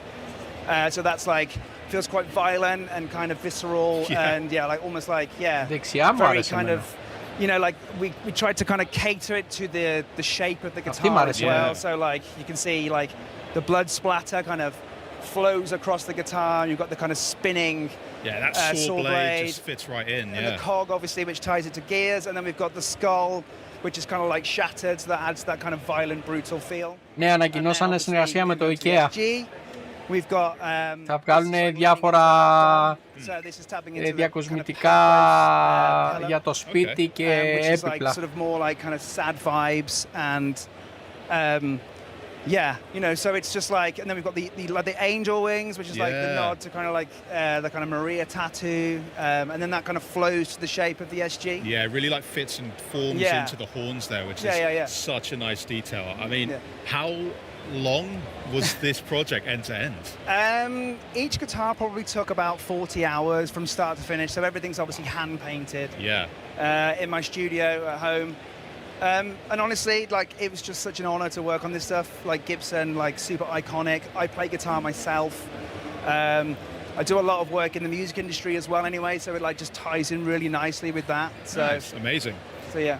But beyond the guitars themselves, we'll get to the controller in a sec. I do want to tell people it's not just for show, because you can actually get your hands on either one of these amazing guitars if you head over to the Gibson Instagram page and you check out their announced post for more details on how you could potentially win one of these. And people here can also scan the QR code if you come down to the Xbox booth if you want to learn how to win one of these incredible, just beautiful pieces. You have brought something else along for us because there is something else going on in the middle there. So what? Oh, you've got another one. Yeah. Nice. So yes. This is a controller that I worked on. So I worked with the Xbox Design Lab on this.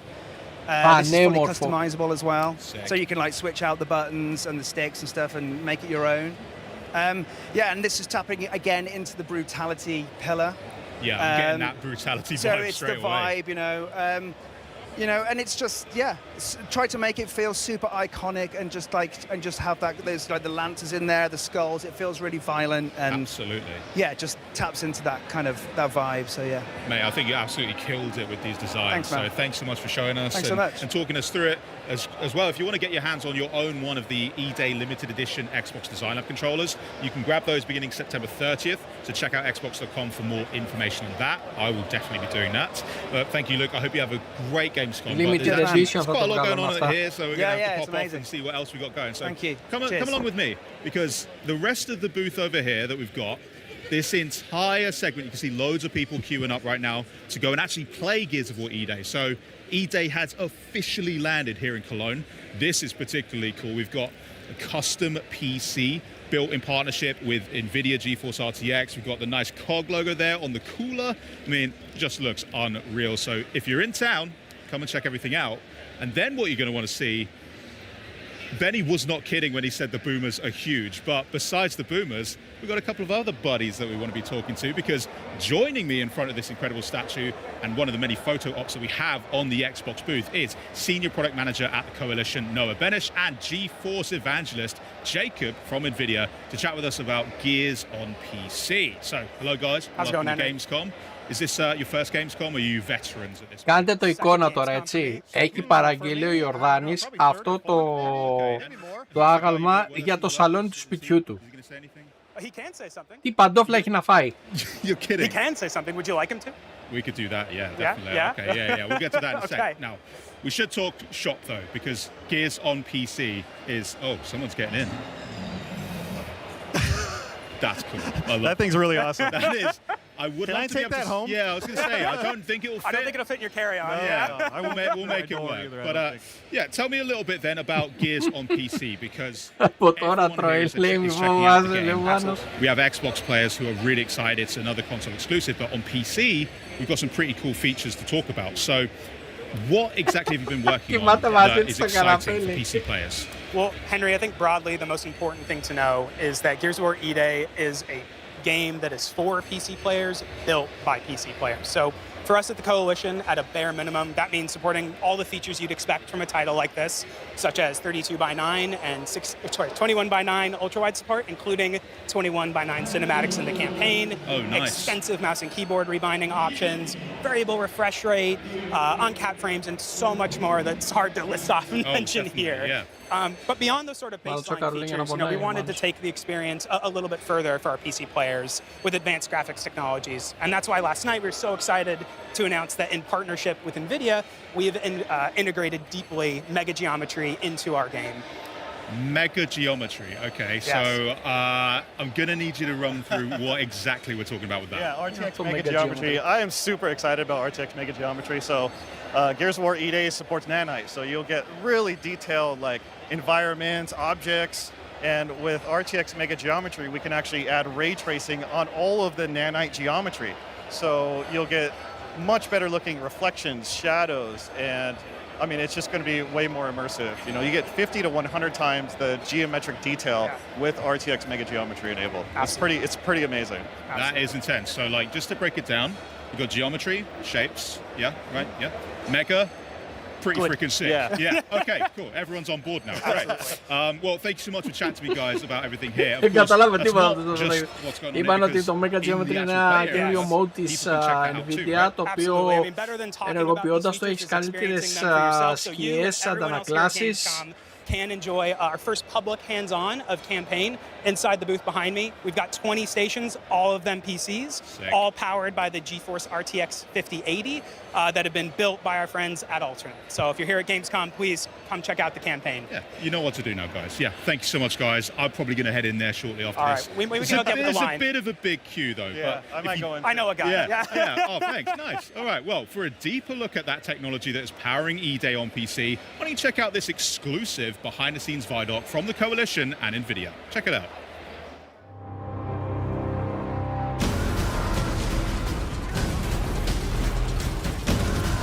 Gears of War E-Day is the next game in the Gears of War franchise. It's the story of Emergence Day. It's going back to the beginning, when the locusts first come out of the ground and start attacking. It is also a game that has been built from the ground up on Unreal Engine 5 with all new art and all new systems to push visual fidelity to a level we've never achieved before. Gears of War is probably best known as an Xbox franchise, but the PC has always been a very important platform that we're using to bring the most we possibly can to the game. The PC community is incredibly important to us. I, myself, am a PC gamer. I've been making PC games for my entire career, and we've built this game with a PC mindset. We're trying to push a lot of technology, high detail geometry, heavily using nanite and lumen. We're going to be one of the first titles to use mega lights. Gears of War supports hardware, ray trace, lighting, shadows, and reflections. This shows up in so many different ways. A great example is our pay and save. This is an environment that has TVs that have dynamic lighting coming off them and bouncing off the scene. There's a lot of dynamic elements to the game. I think one of my favorite things is tickers, watching them run through the level. You have this little glowing creature casting dynamic shadows all over the world, casting real-time global illumination, but don't watch them too long, they'll blow up on you. It's really noticeable on the muzzle flashes on our guns as you get this burst of flashing light and all the shadows that get cast off it. And we can have dynamic lights that sort of flicker. You can build this sense of tension and use lighting as a tool for visual storytelling and gameplay that we haven't been able to do before. Real-time reflections is something that's very cool for us. We have some really cool elements in the game that are nice and shiny. As you shoot glass and see real-time ray-traced reflections and translucency, all of that is dynamic in real time, which of course you wouldn't have with traditional baked lighting techniques. All in all, ray traced lighting brings the dark, gritty vibe that we want to life in the game and really adds a level of realism and cohesiveness that's never been possible for us before. And on our ultra spec or our ludicrous spec PC settings, we push ray tracing even farther with higher ray trace samples, more rays, but also RTX mega geometry. We're going to be the first Unreal Engine title to show RTX mega geometry in our game. This is really exciting because we're a very nanite-heavy title, but there's always been a bit of a discrepancy between what's available for us to happen at raster and what's available for us to happen when we're ray tracing. Mega geometry allows us to use the same level of detail that we're using for nanite as our ray tracing basis. It pushes the visual ray trace scene to a higher level than we can achieve with Unreal Engine's technologies out of the box. You see some of the examples of foliage or shadow detail that is just crisper and has more fine detail in that shadow. You definitely get a lot more detail in a lot of the rock surfaces. They look just a lot sharper and a lot more correct. And as well, things like barbed wire, things that were just not possible to represent with the amount of triangles that we had available to us, all of a sudden look really nice. Our environments are incredibly dense. We have 100 times the geometric detail in our game than anywhere else. And being able to work with NVIDIA and bring mega geometry to this game really is going to show what games are going to look like in the future. DLSS and other super sampling techniques really allow us as a developer to perform more advanced graphics techniques that just wouldn't be possible to do if we were working at full resolution. It's something that allows you to take a lower res image and then using machine learning is able to upsample that to a larger image without really sacrificing the quality. We also support dynamic multi-frame generation, allowing you to push to the highest frame rates possible. And it's so important that we tie this with reflex. Reflex lowers latency and improves the responsiveness of our game. It's something we think is very important, especially in a multiplayer environment. We're a very competitive game. You want to make sure that you have your enemy in focus and your reticle over them at all times. We want a nice, smooth frame rate, and we want that ultra-responsive input latency. Customization is a huge part of why I play games on PC, and it's part of what we wanted to make sure we're delivering for E-Day players. If they care about HDR, if they care about frame rate versus resolution, we want all of that choice available for players. I'm an ultra-wide player. I have really pushed the team to make sure that we are showing up strongly there. We have full support for native 21:9, gameplay up to 32:9, and all of our cinematics are also real-time and are rendered in ultra-wide. Πόσο καλά θα υποστηρίζει το παιχνίδι όταν στον αντίπαλο η AMD έχει σχεδόν έτοιμο optimization λόγω του Xbox που τρέχει σε τεχνολογίες AMD. Είναι όντως ισχύει αυτό. Μάνος λέει μέχρι τον Οκτώβριο θα έχω τελειώσει όλα τα Gears, παίζει λέει την 3 τώρα. 10 € το Gears of War Reload στο store. Ναι, είναι πολύ καλή τιμή.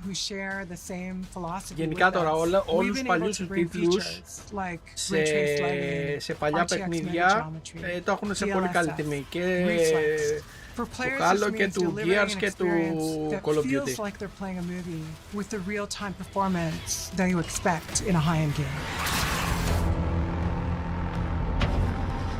Έπεσε μαρουλάκι από την Nvidia καθώς μιλάει για τα PC, ναι όντως.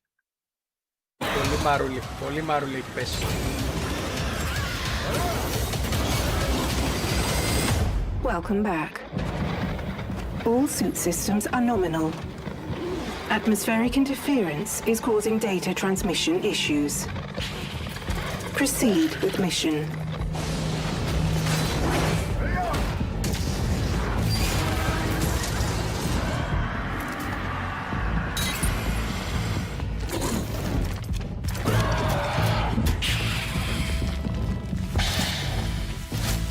Alert. Power output unstable.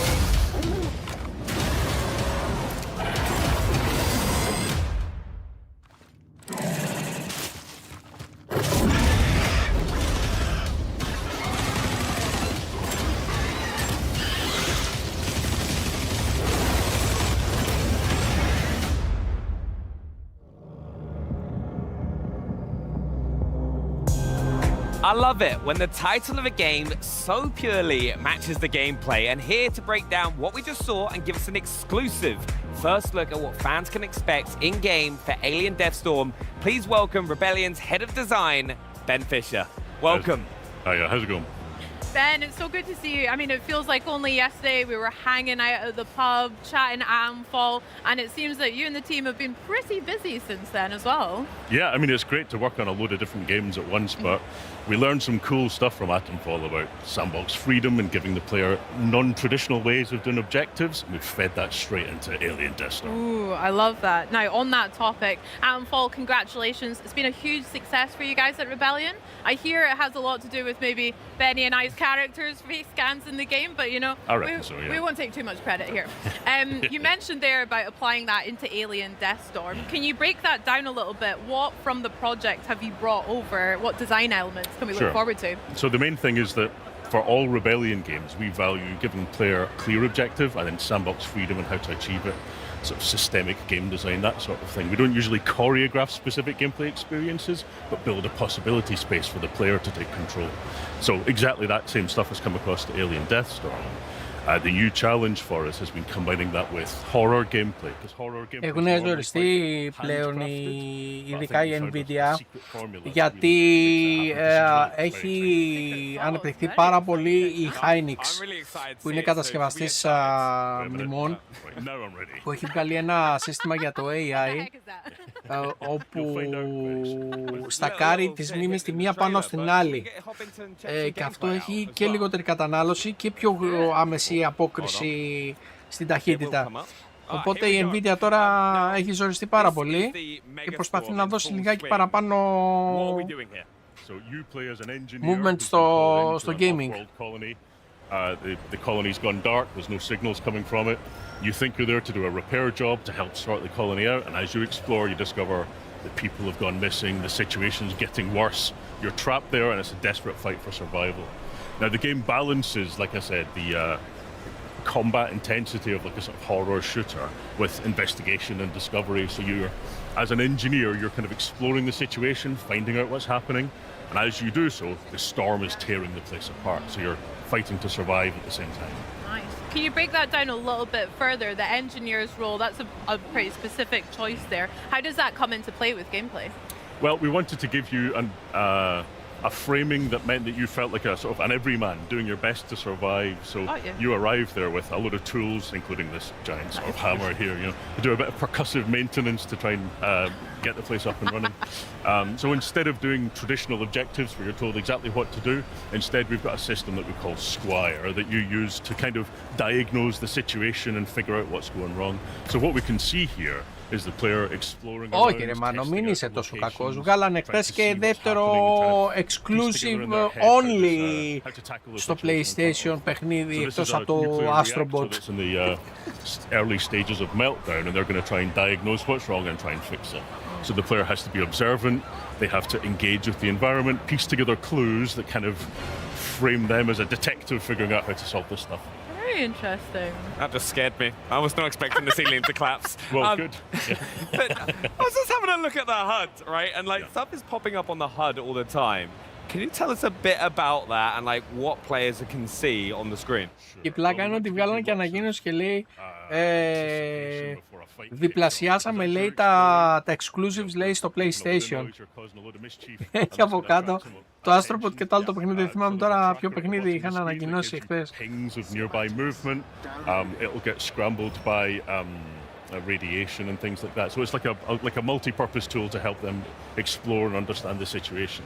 So combined with Squire as a way of doing objectives, it makes you feel like you're there to do a job and you've got to like piece together and survive.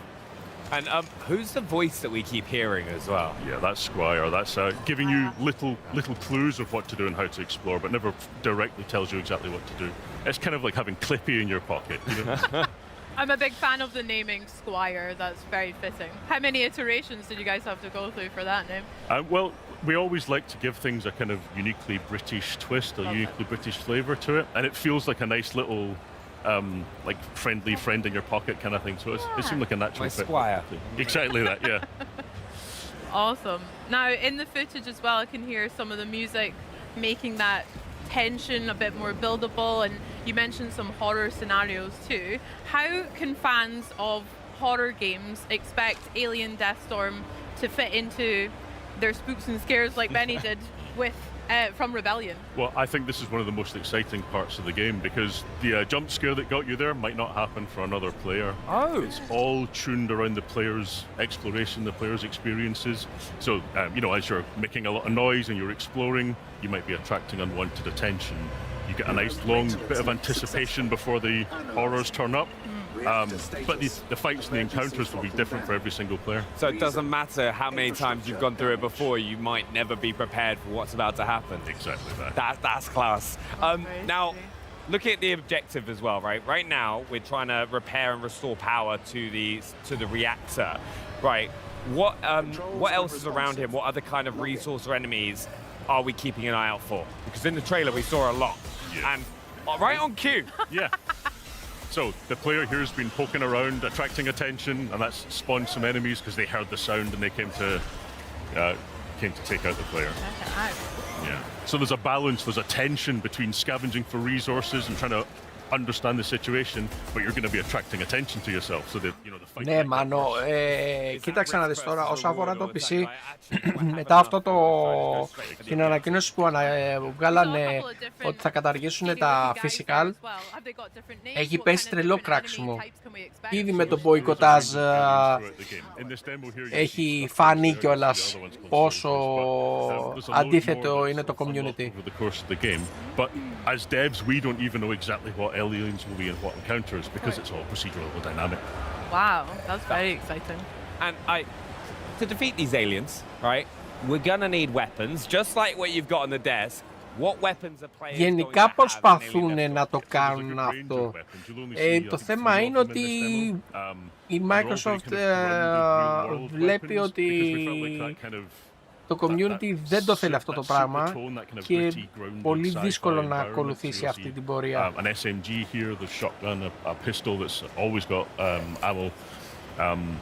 And you can upgrade and tailor the weapons to your personal playstyle. So as you explore, you might find things like a holographic sight to help you aim the gun, and you might choose that that's your playstyle, you might prefer it. How does that actually work for weapons, the upgrade system in Alien Deathstorm? There's workbenches found throughout the game, and you sort of collect crafting materials as well, and blueprints for the various parts. Very good. Very fun. Do you have a favorite weapon that you want to talk about so far? I always love a shotgun. Nice. Shotgun. Can't go wrong there. So let's hop back into the world a bit, because Rebellion Games have always had a great reputation for like exploration, discovering and looking around for like new attachments. How does Alien Deathstorm encourage players to venture off the beaten path, especially if you're going to be like potentially running into more aliens for doing so? Yeah, well, we strongly believe in player freedom, and like part of the fun of it is finding your route through the environment and choosing how to engage with it. So there is that risk reward, that balance of trying to find those resources and survive, but watching out for threats. So one of the ways that we tackle that is we try and make each environment you explore have a kind of internal logic to it. So this is like a λοιπόν, να θυμίσουμε δεύτερη ανακοίνωση τώρα όσο λέμε για το συγκεκριμένο παιχνίδι. 21 με 22 Νοεμβρίου, Σάββατο και Κυριακή, στο εκθεσιακό κέντρο Περιστερίου διοργανώνεται η Toycon Greece, όπου μας κάναν την τιμή και πάλι οι διοργανωτές να μας παρέχουν περίπτερο. Οπότε κανονίστε εισιτήρια, κανονίστε την πορεία σας, κανονίστε άδειες, δεν ξέρω τι θα κανονίστε. Κανονίστε να βρεθούμε από κοντά, να τα πούμε, να παίξουμε εκεί πέρα. Θα έχουμε όλες τις κονσόλες όπως και πέρσι. Θα έχουμε και διάφορα πραγματάκια. Έχουμε ήδη οργανώσει να έχουμε κάποια πραγματάκια που μπορείτε να προμηθευτείτε από εμάς, όπως μας το είχατε ζητήσει πέρσι. Θα περάσουμε ωραία. Θα είμαστε δίπλα και από τους αγαπημένους retro computers. Λοιπόν, θα κάνουμε το χαβαλέ μας. That we really enjoyed is collecting just everyday items that really grounds maybe the players, or especially for me, it feels like that. So having a lot of nuisance you wouldn't normally in real life or in video games is nice touch. Very good, Ben. It's also very helpful for putting together a cool trailer as well. Like it's the perfect transition. Εχθές την πρώτη μέρα της GamesCom μας ρημάξανε στα τρέιλερ back to back, ρε παιδί μου. Ανάσα δεν παίρναμε και σήμερα το έχουν πεθάνει στο gameplay. You've said a few times that you never know what's going to happen. Yeah, so behind the scenes, as well as the player kind of making a load of noise and exploring, we can fine-tune to encourage encounters in certain situations, to kind of build set pieces a little bit. You know, there's a balance between dynamic and making sure that you'll have those high points. But we absolutely don't know with each time what encounter you're going to hit. All of the spaces are designed so that no matter what kind of encounter you get in them, it's going to be an interesting fight. And as you blend different kinds of aliens at once, your strategy has to become much more complicated. I bet that must be quite a challenge when there are a variety of them around like this, swapping weapons or tactics, etc. Yeah, so a lot of the fun in the game comes from splitting the player's attention between trying to solve the puzzle of the environment and then having to deal with unpredictable aliens coming from every direction. Can we get into a little bit as well, like some of the equipment that you have access to? Because we just did a stim there as well. Yeah, so in this trailer here, you'll see stims and grenades as a couple of additional pieces of equipment you've got. There are more to come in the full game. You can also throw flares to light up the environment ahead of you. Nice. And like, kind of, what are kind of the, so right now, as we're kind of making our way through the level, what else should players be looking out for? Well, at this exact point in time, looking out for the alien that's jumping at the head. Okay, we made it to the reactor as well, is that right? Very cool. So you never quite know when the fight's going to cool down, or if it's going to bloom back up and you're going to have to encounter more aliens, so you've really got to keep your wits about you. And in this space here, you can see that the tracker has, the scanner is noisy. Yeah. You know, so because you're near a reactor, it's messing with your equipment, so you lose a little bit of health. So you're going to be unaware, like, exactly where aliens are going to be coming from. Also, with these big fights kicking off, what are some of the, like, most effective, like, tactics that players could, like, kind of use to get those situations? Because you obviously want to kind of thin the horde down at times so you can then go back to, like, exploring the area. Yeah, so a lot of the time, like this encounter here, you can see that, you know, there's a fight has kicked off in this space, but the player can still do a runner if they choose to. So you've always got the opportunity to, like, reposition and choose a best place to defend yourself. And you hear the aliens coming with a lot of notice before they actually arrive, before they start climbing down the walls and piling out of the air vents. So you've got lots of time to choose a spot that you think's defensible. Doesn't always work. That's very smart. Oh. Wow. That looked pretty busy there. Lots of enemies swarming us at once. You mentioned some tactics, but I don't know if I would maybe be up to it on my own. Would it be okay to ask Benny to give me a hand finishing those aliens off? Or Well, one of the great things about all of the fights being dynamic is that if you play through with another player, you'll get a completely different experience again. Yeah, just Bex to just be making loads of noise, like attracting all the aliens, and then I'd be having to clean up. It's a disaster. That's crazy. Egregious. We'll see how that goes, I bet. It'll happen on stream. Ben, thank you so much for sharing that with us. It was always a pleasure as well. Yeah, and remember, Alien Deathstorm drops spring 2027 as well for players. Lots to look forward to.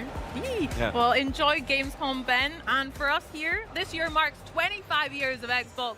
And for many of us who have been playing since the beginning, it's a special moment. For me personally, my first ever console was the OG Xbox that I got for Christmas. Back in 2003, I had Kung Fu Chaos, Project Gotham Racing, and Rayman 3. But playing Xbox games has actually helped me cultivate a whole bunch of my interests outside of gaming. The fact I was really obsessed with SSX3, the snowboarding game. That was class. So much so that I took up snowboarding in real life. So I'm very happy to be here celebrating 25 years too. I did that as well and then went face first into a hut. It was a disaster. But you know, as we celebrate the last 25 years, we can also look forward to what is to come. Like the world premieres announced today, Chosen by Odin and Dumpster Gang. Plus, with the biggest games coming to Xbox like Minecraft Dungeons 2, Gears of War E-Day, Fable, EA Sports FC 27, NBA 2K 27, Call of Duty Modern Warfare 4, and Grand Theft Auto 6. No matter where or how you game, the best place to play is Xbox. Now, to a throwback making a comeback. This next game is sure to make fans of Persona 4 smile wide. We've got a brand new story trailer as well as a deeper look at what fans can expect when the revival of this epic franchise drops next year. So take a look. So, are you getting used to it out here? There isn't much to do compared to the big city, but there is that certain something you can't get anywhere else. Κοίτα, είπε στην αρχή θα δείξουν 25 παιχνίδια, λέει. Λόγω των 25 ετών του Xbox. The nicest thing about this town has been the peace and quiet. And now we're gonna be the center of attention. Police are treating this as part of a serial murder case. You ever heard of the Midnight Channel? On a rainy night, you look into a TV that's turned off. When the clock strikes 12, someone else will appear on screen. Really? An urban legend. Not even a kid would believe something that stupid. The time has come to open thine eyes. Call upon power within. No.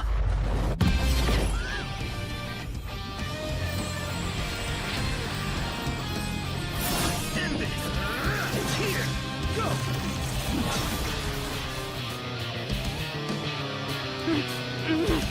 No! Who are you?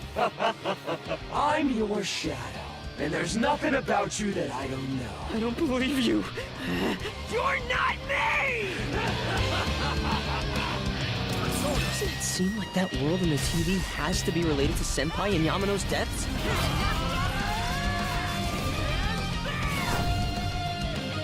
Are you saying people who appear on the TV die? Whatever's going on here, we're getting to the bottom of it.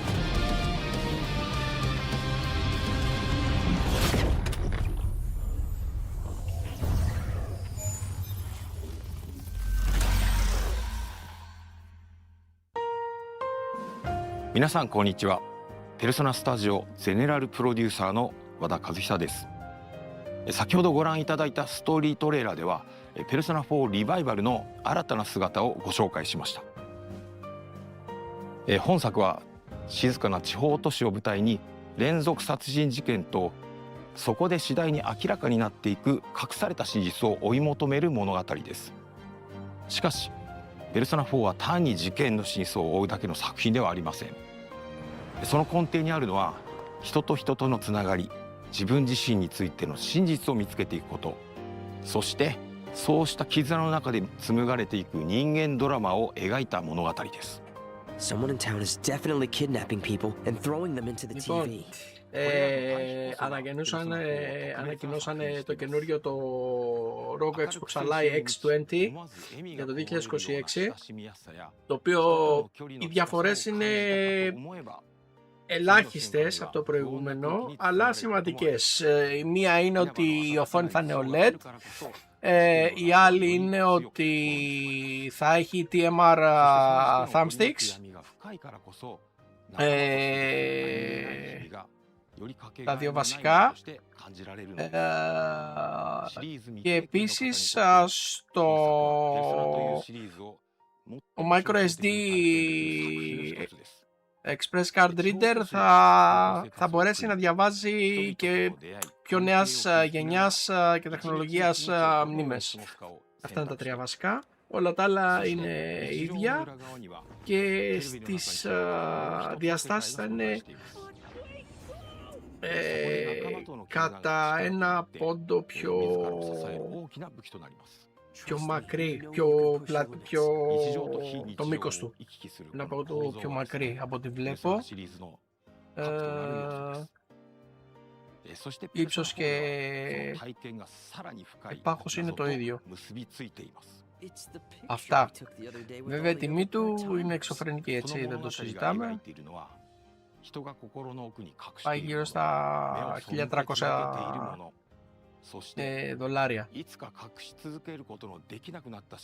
Ό,τι βλέπω εδώ πέρα.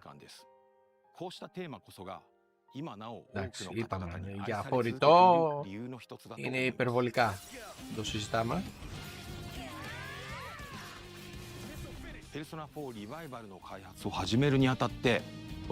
Να πούμε και το chat εδώ τι λέει. Παιδιά, είδα Remaster Witcher και λέω πάμε ξανά από την αρχή. Είναι όντως. Αναμένω και το solo leveling karma. Κάτσε γιατί τρέχει εδώ πέρα το chat. Δεν είσαι ο μόνος, λέει ο Σαμ. Αριγκάτο γκοζαϊμάσου. Ο Ιαπωνέζος μας. Σε κάποιο ωραίο μηχάνημα, λέει. Τρελή τιμή. Καλύτερα τα νέα Xbox και μια νέα τηλεόραση παρά αυτό. 1.300€ παίρνω PC. Όντως. Όντως, δεν το συζητάω καν. Με 1.300€. Για φορητό είναι υπερβολή.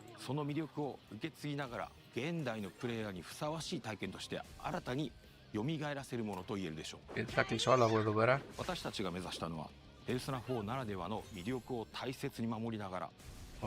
Καλά είμαστε.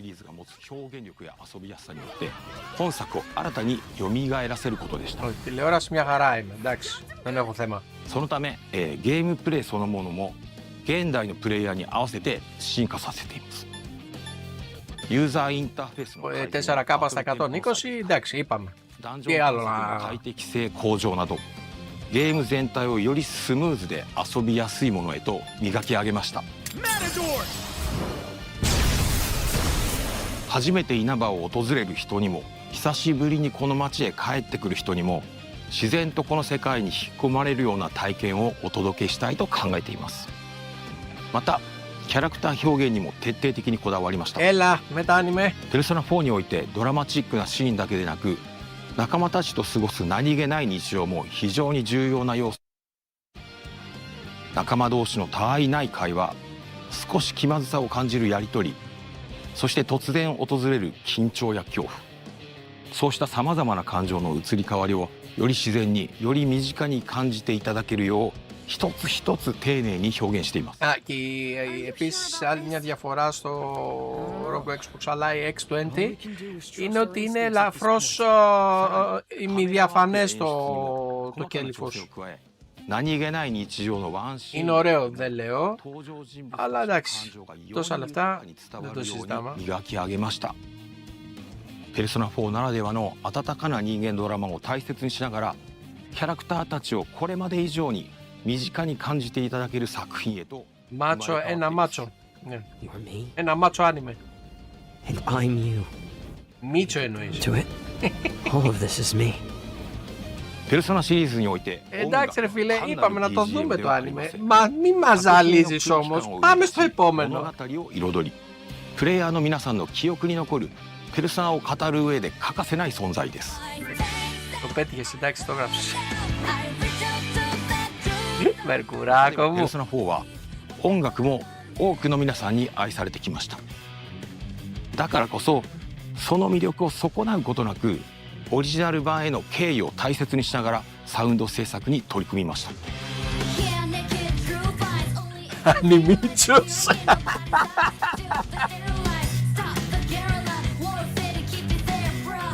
Δεν θέλω και side story τουλάχιστον 20 λεπτά. 受け継ぎながらボーカル曲やバトル曲をはじめ全楽曲を現代の表現に合わせて丁寧にリファインしています。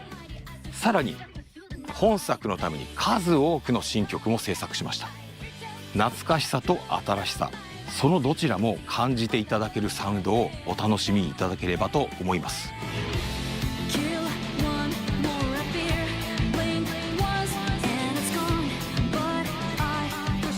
さて、ペルソナ4リバイバルについてご紹介してきましたが、いかがでしたでしょうか。今後さらに多くの情報をお届けできることを我々ペルソナチーム一同楽しみにしています。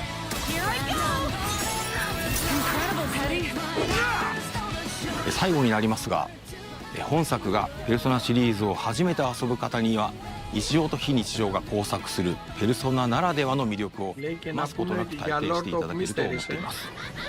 そしてすでに稲葉をよく知っている皆さんにも知り尽くしていると思ってたこの街にですね、まだまだ新たな発見や驚きが待っていることを感じていただけるはずです。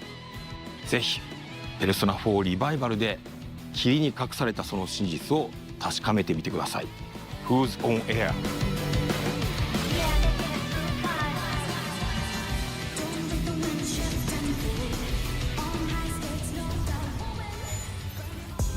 Now, there are few games more synonymous with beautiful environments, immersive puzzles, and fluid combat than Tomb Raider. And as someone who has played Tomb Raider Legend, Underworld, Anniversary, the original, etc., so much that I can still recite a bunch of the cutscenes from memory, I am particularly excited to be talking about this next chapter in the legendary franchise. Here with an extended look at the mysteries of Peru in the new Tomb Raider Legacy of Atlantis, please welcome Crystal Dynamics Experience Director Jeff Adams and Flying Wild Hogs Art Director Arek Tomaszewski. Welcome guys! How are you? How's your Gamescom going? Awesome, so far so good. Yeah, good. Fantastic. I couldn't ask for more. Awesome. I mean, I am so excited, as you can maybe tell, to see what you've got for us today. So set us up, set the scene. What can we look to expect from the gameplay? So today we're going to be taking a nice in-depth look at Peru. This is Lara when she is on the hunt for the tomb of Qualopec, and so she has to engage with this iconic location, but it really shows how we are putting reimagining at the forefront to make sure we're preserving familiarity, but at the same time introducing new challenge. Yeah. Now, Jeff, you literally just said reimagining versus like a remake or remaster. Can you tell me a little bit about what that means to your team as well as for the players? Absolutely. In a nutshell, reimagining means preserving the things that make those iconic locations recognizable. We want to make sure that we're preserving that core DNA, but we also want to make sure that we're finding new ways to introduce new challenge, new surprise, new delight for our players. And so therefore, if you're a new fan who's never played before, you come in and you just see a really cool game experience. But if you're a fan who's played before, like yourself, we want you to come in and actually have that first play experience all over again. That sounds great. Yeah, just to add to on the top of that, like basically what we've got from the original one are a bunch of memories. Yeah. So we want to recreate those memories for the new players and just bring more people in and create those new unbelievable stories for them as well. That sounds so good. Can we dig like a tiny bit deeper into your answers as well? Sure. How important, or maybe even how challenging was it to strike that balance between nostalgia as well as new exciting experiences for new players? It's a delicate balance, and I like to say it's a combination of an exciting opportunity to get a chance to get under the hood and really kind of see what we can do, but it's also an incredible responsibility because we know that there are people that have so many strong memories. Like Lara's become so part of people's personas in a lot of ways that we want to make sure that we're really making sure that those fans are seen, but at the same time we're also giving them a chance to actually experience something new with the character.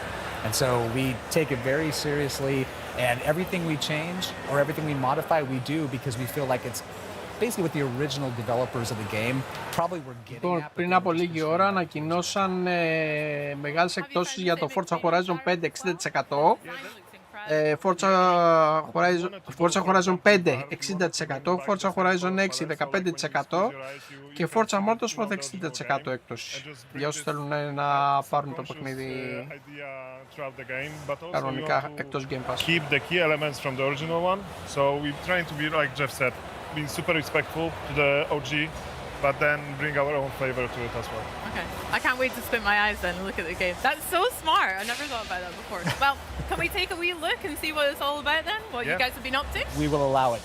Thank you. And here she is. Oh, such swagger she's got. Yeah, you see that familiar silhouette come into the light and you just instantly get the hairs on the back of your neck standing up. I mean, speaking about hairs on your neck, this looks absolutely incredible. Arik, talk to us about, well done, and congratulations to you, the whole team. It's the team's work, but what we're trying to do is being authentic to the place that we are bringing people in, because basically Lara Croft is archaeologist, so the places she discovers and she explores, they need to be real. So in this example, we dive deep into Incan's culture and architecture in Peru and also the plants and everything, with the idea of bringing back the original feeling. So we've done what we could with we've been authentic to the Peruvian culture, but also we bring, it's a game, so we want to make it fun and beautiful. Yeah, it's really, when we dove into it, we're like, okay, the cog puzzle is such an iconic part of that game. I'm going to say iconic a lot because we are dealing with an icon. So, but let's say they're memorable water cooler moments that people remember so well. But in a modern gaming sense, like we have we have an ability to create a higher believability sense of immersion. And so when we really kind of step back and we look at it for what it is and how we try to make the gameplay feel naturally seated and believable in the world, but just slightly out of place, like why does this exist? It sparks a feeling of curiosity. And curiosity combined with exploration is like what Tomb Raider is.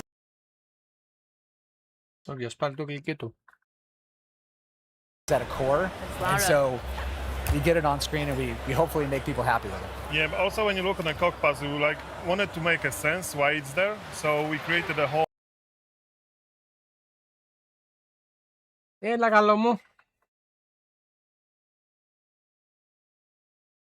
narration around it. Like we created this culture that has this ceremony of bringing the cogs together to open the gate to Tomb of Qualopec. So it was really fun to just Τηλεκουλίδη γενικά τα anime έχουν το δικό τους κοινό, όπως και τα manga, άπαξ όμως και κολλήσει με κάποιο... Like here's a perfect example of curiosity on display. Like Lara gets a beautiful pencil dive into the water after dislodging the roots. But, 10 all round, by the way. 10. Oh, thank you. Yeah, awesome. But along the way, she's like, wait a minute, I see something out of the corner of my eye. The player drives in and they come into this new space. You may have never missed this unless you took, or you may have never seen it if you had not taken a chance to actually just look around for a beat. I mean, speaking about looking around, is there maybe particular details that you guys are really proud of or that you want players to really notice in the environment of the game? From an environment perspective, for me, was the most important. I want people to immerse in a game, and I don't want to break this immersion, so I wanted to build everything with the logic. So everything, all the mechanisms, all the puzzles, they need to be there for a reason, and me and our team, like, we really work really hard to make sure that every single puzzle, every single obstacle that Lara meets, it makes sense. So, like, when you dive deep into the environment, into the world that we are playing, it's there because someone built it, not because the game requires it to. And we don't want the environment to feel like it's a heritage site. I mean, we're in the wild. This is a lost city, lost to time that we are discovering.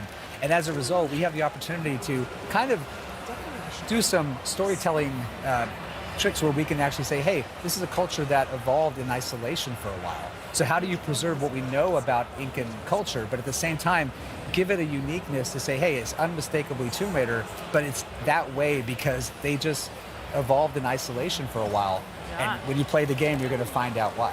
Yeah. Sick. And then you can have a lot of fun with the overgrown aesthetic, as well as obviously some of the dirt that Lara's picked up as she's traversing through these environments. That's sick.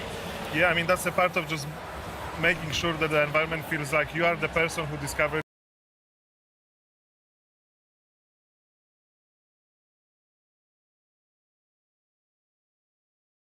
Εντάξει, το κλικί του πάλι. Έλα, γαλό μου. The first in a very, very long time, because that's what she does, and we want to make sure that that's how it feels as well. Yeah, and Lara's not, she's not a delicate flower. She looks good.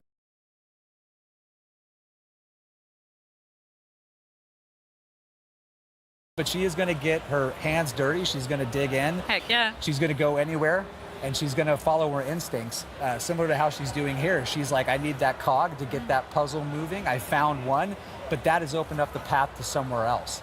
So curiosity is driving her. You're going to be along, helping her find that way, and we get into beautiful traversal that makes sure that Lara's physical attributes, her abilities, her athleticism is on full display in these moments. She's at her peak, right? She's at her peak. Yep.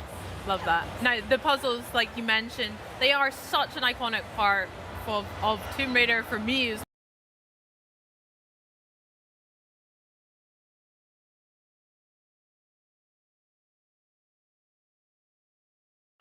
Δεν βλέπω να το γυρνάμε στο Twitch.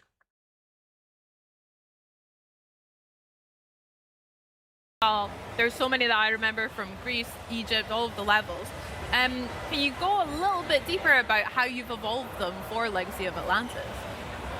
Similar to what we talked about reimagining, it's about saying, hey, this puzzle as it existed, you know, what was the original intent here?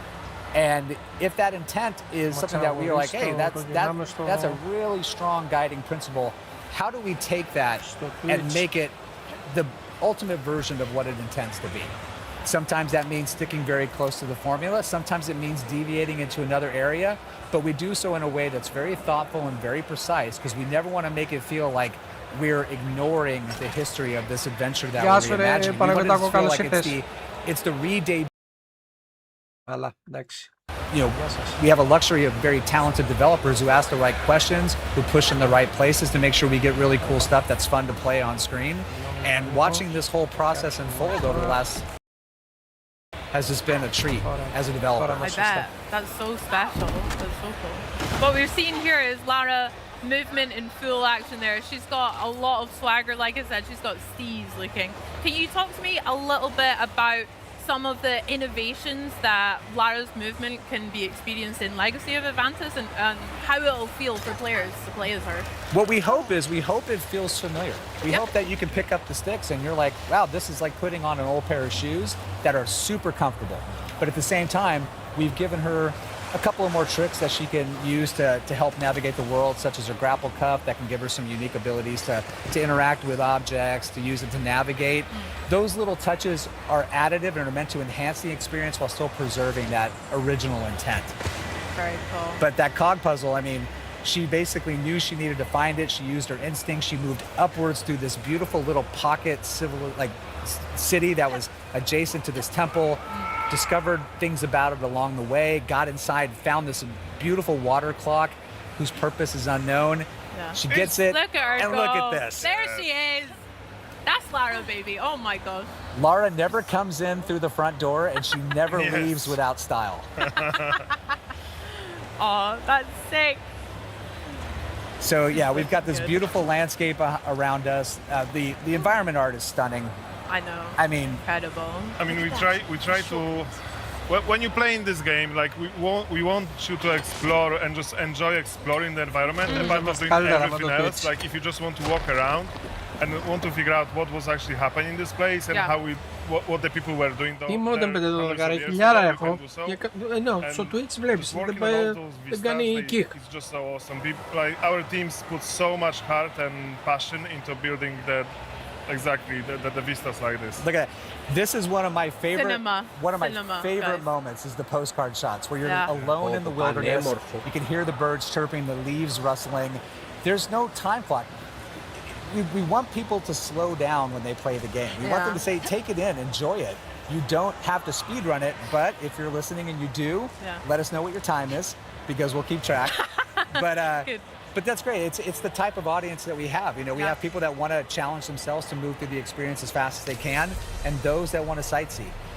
And the game just is welcoming to all. I'll be sightseeing for sure. I've got tears in my eyes. I'm not even joking. That is absolutely incredible. Wow.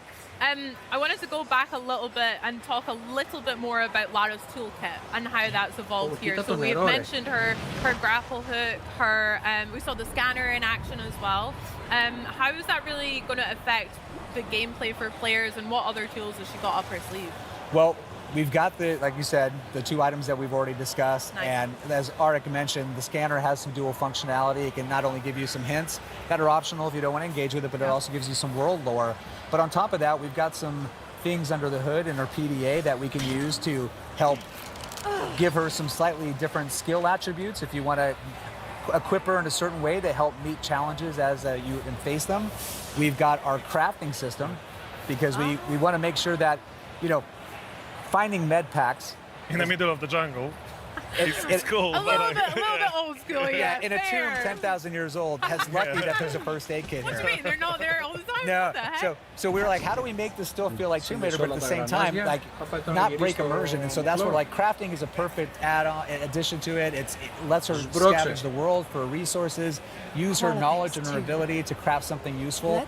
And on top of that, she can use recipes to provide certain gameplay buffs that are going to help give her short-term if you want to, you don't have to. And you can just play the old school way, dual pistol all the way through with healing items if you want. If you want to put your heads down and power through it, you can do it, but these things are available to you and we think they're fun to engage with. Λίγο το πιτσίλισμα με halayi. Gate is opened. Now here we're advancing to a little bit later in the game. We're now just on the cusp of a very memorable first encounter, so folks hold on, here we go. Oh, I remember this, I think. But we got to do it with style. Yes! I'm so worried you were going to include a song. That's so sick. You know, she's so cool. Early stages of the project, we were like, hey, you know, if we're really going to do this, we want to represent Lara in a way that she's fully recognizable. And part of that is the acrobatics. Lara without the acrobatics is still cool Lara, but not classic Lara. And here, they're on full display, but what I hope people appreciate is that there's more grounding, more believability to it in how she moves. She's still having fun, but it's synonymous to her, but like you mentioned, the more grounded when she was kicking the cog puzzle, that looked sick. It was so cool. Yep. But those little interactive moments add a sense of cinematic spectacle time to time, which is nice. It allows the game to still feel like a summer blockbuster. Yeah. And speaking of, hello. Who are these guys? Hello. The raptor design looks really cool, Irish as well. Brilliant, thank you. I love the addition of the feathers. Yeah, I mean, we wanted to keep the red color, you know, which you remember from the original one. But obviously, our knowledge about the dinosaurs evolved so much since 1996. So we wanted, like with everything in this game, we want to add on the top of what's been done already. So we kept the color. We add our own silhouette designs and we added the feathers to make it unique for the legacy of Atlantis. Nice. And their combat has been like dramatically overhauled. They're no longer just charging at you and just taking bullets. They're thinking, they're evading. You have the ability to use the health reticle when in aim down sight to be able to kind of assess where they're at so you can target your shots.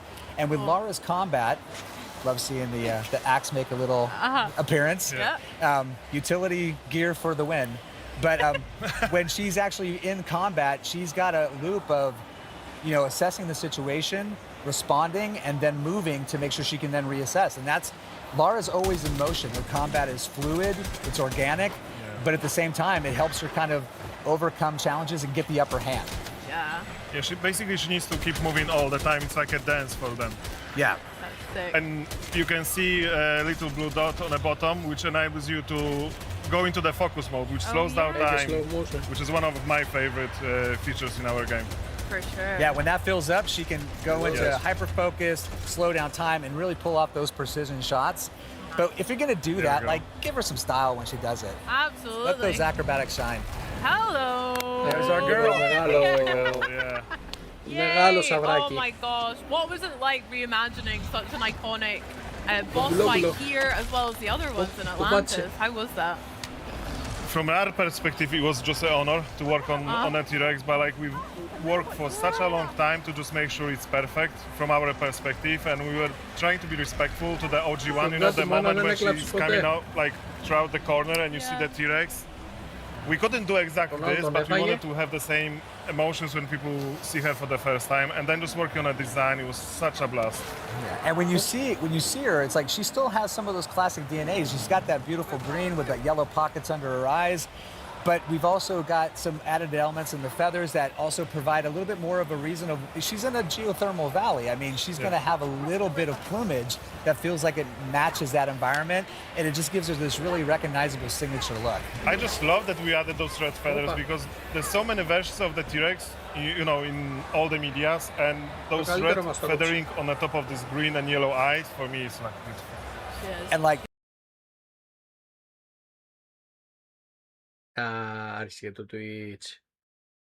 Chocolate and peanut butter is just great getting these two back together again and seeing it like never presented before. So T-Rexes love Lara. I love that as well. With the T-Rex and again other iconic bosses, what are you guys hoping that resonates with players, or what are you hoping Ρε πας και είσαι Γερμανία και να μας το λες. Yeah, no, we can take it or leave it. No, I'm kidding. We absolutely want people to be engaged. We Ο want them άλλος to be ξέρω pulled σίγουρα in. δεν είναι Γερμανία. Yeah, we want them to feel like they're being put onto a cinematic thrill ride when we are ready to do that. But we also want them to feel like when we're not in that moment, they get to ramp down, explore, enjoy what we put out there for them to Yeah, explore. but it's also so much fun to, you know, recreate, like reimagine these things with the technology that we have now. Κυρία Λάρα έρχεται να κάψει καρδιές ξανά. It's so much fun to work on it, and hopefully people will feel it when they play it. Yeah, I cannot wait to play it as well. Guys, I'm really honored about speaking to you, seeing all of that footage. So thank you so much for joining us. Can we go check out the booth here at Gamescom as well? I want to see that big T-Rex. Okay, let's do it. Guys, thank you so much again. Check out Tomb Raider Legacy of Atlantis when it launches on Xbox Series X and S on February 12, 2027, 2 days before Lara's birthday, isn't it? And it's Xbox Play Anywhere. Buy it once and play it across Xbox console and Windows PC. Pre-order now. Plus, if you pre-order the deluxe or collector's edition like me, get ready to play a full 48 hours early starting February 10th. Now guys, there is still a whole lot more coming up here on the Xbox at Gamescom broadcast, including Mega Man Dual Override, Forza Horizon 6, and I get to chat with Fable's game director Ralph Fulton and walk through the full demo that they're featuring right here in the Fable Theatre on the show floor. Heroes, wit, Power Stone, combat and more. I'm simply chuffed. Για σήμερα. If ridding an alien planet of its most menacing habitats with a rig full of futuristic weaponry and S-tier teamwork is your idea of a good time, have I got a game for you? Check this out. Για το Forza. In Exterminats, every contract begins on a frontier that's equal parts breathtaking and barely holding together. You'll gear up aboard the rig, meet your crew, and choose the tools that fit your playstyle. Then it's time to drop in and get to work.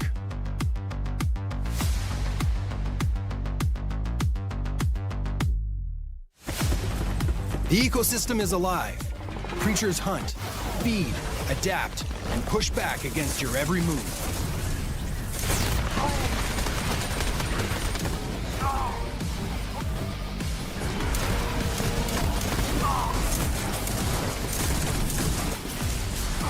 The tools you use do more than deal damage. They're built to create opportunities, reward teamwork, and let your crew shape the battlefield. It's controlled chaos. And when things get heated, cool them down.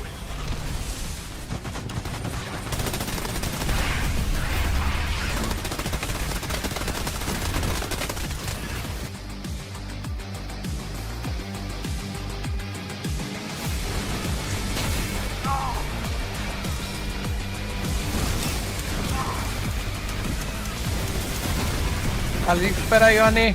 Clearing pests is only part of the job. Καλά οι άλλοι γιατί χωράει που πάνε καλοκαιριάτικα.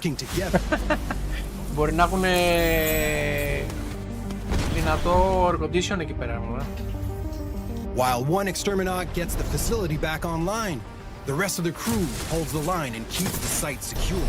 Συνάνε μυστήρες γύρω-γύρω που μπορεί να έχουν, γιατί με τις προβολές με το live έχουν κάποιες προβολές γύρω-γύρω και ζητούν πάρα πολύ.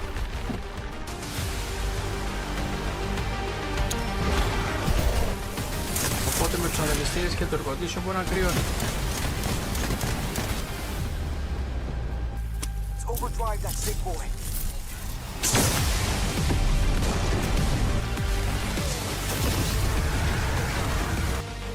Of course, hard work has a way of attracting the biggest pests around. Θα λιώσει ο πιτέντο.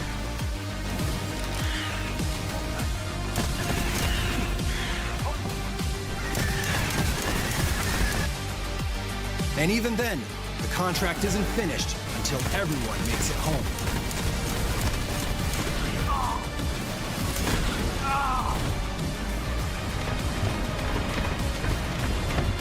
Call in your ride, defend the extraction zone, and earn your pay.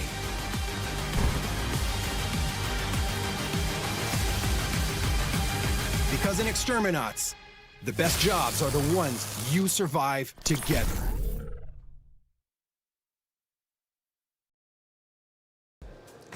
Magic and Melee take center stage in Warlock, a brand new third-person open-world adventure set in the D&D universe. And bringing this character to life is none other than Maggie. Maggie Robertson, how you doing? AKA Hello. Tasha. Yes, hello. That's me. That's you. That's me. What would you say is the real essence of playing something like Tasha? Tasha's fun. She's very fun. She's kind of like our weird dark fairy godmother in the game. She will make all of your darkest dreams come true, but there will be a cost. Well, is there more to her than meets the eye? Because you said a fairy godmother type. Now, many people could interpret that in different ways.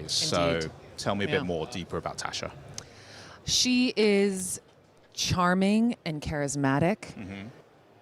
And so she has kind of this magnetism that draws you in, but there is an undercurrent of danger with her because she's incredibly cunning.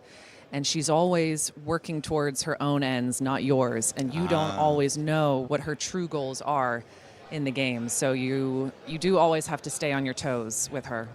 So I know with classes like Warlocks in D&D, typically there's often a pretty tragic way in which they come to know their patrons. So can you shed a little light on how Katya is going to meet Tasha? Indeed I can.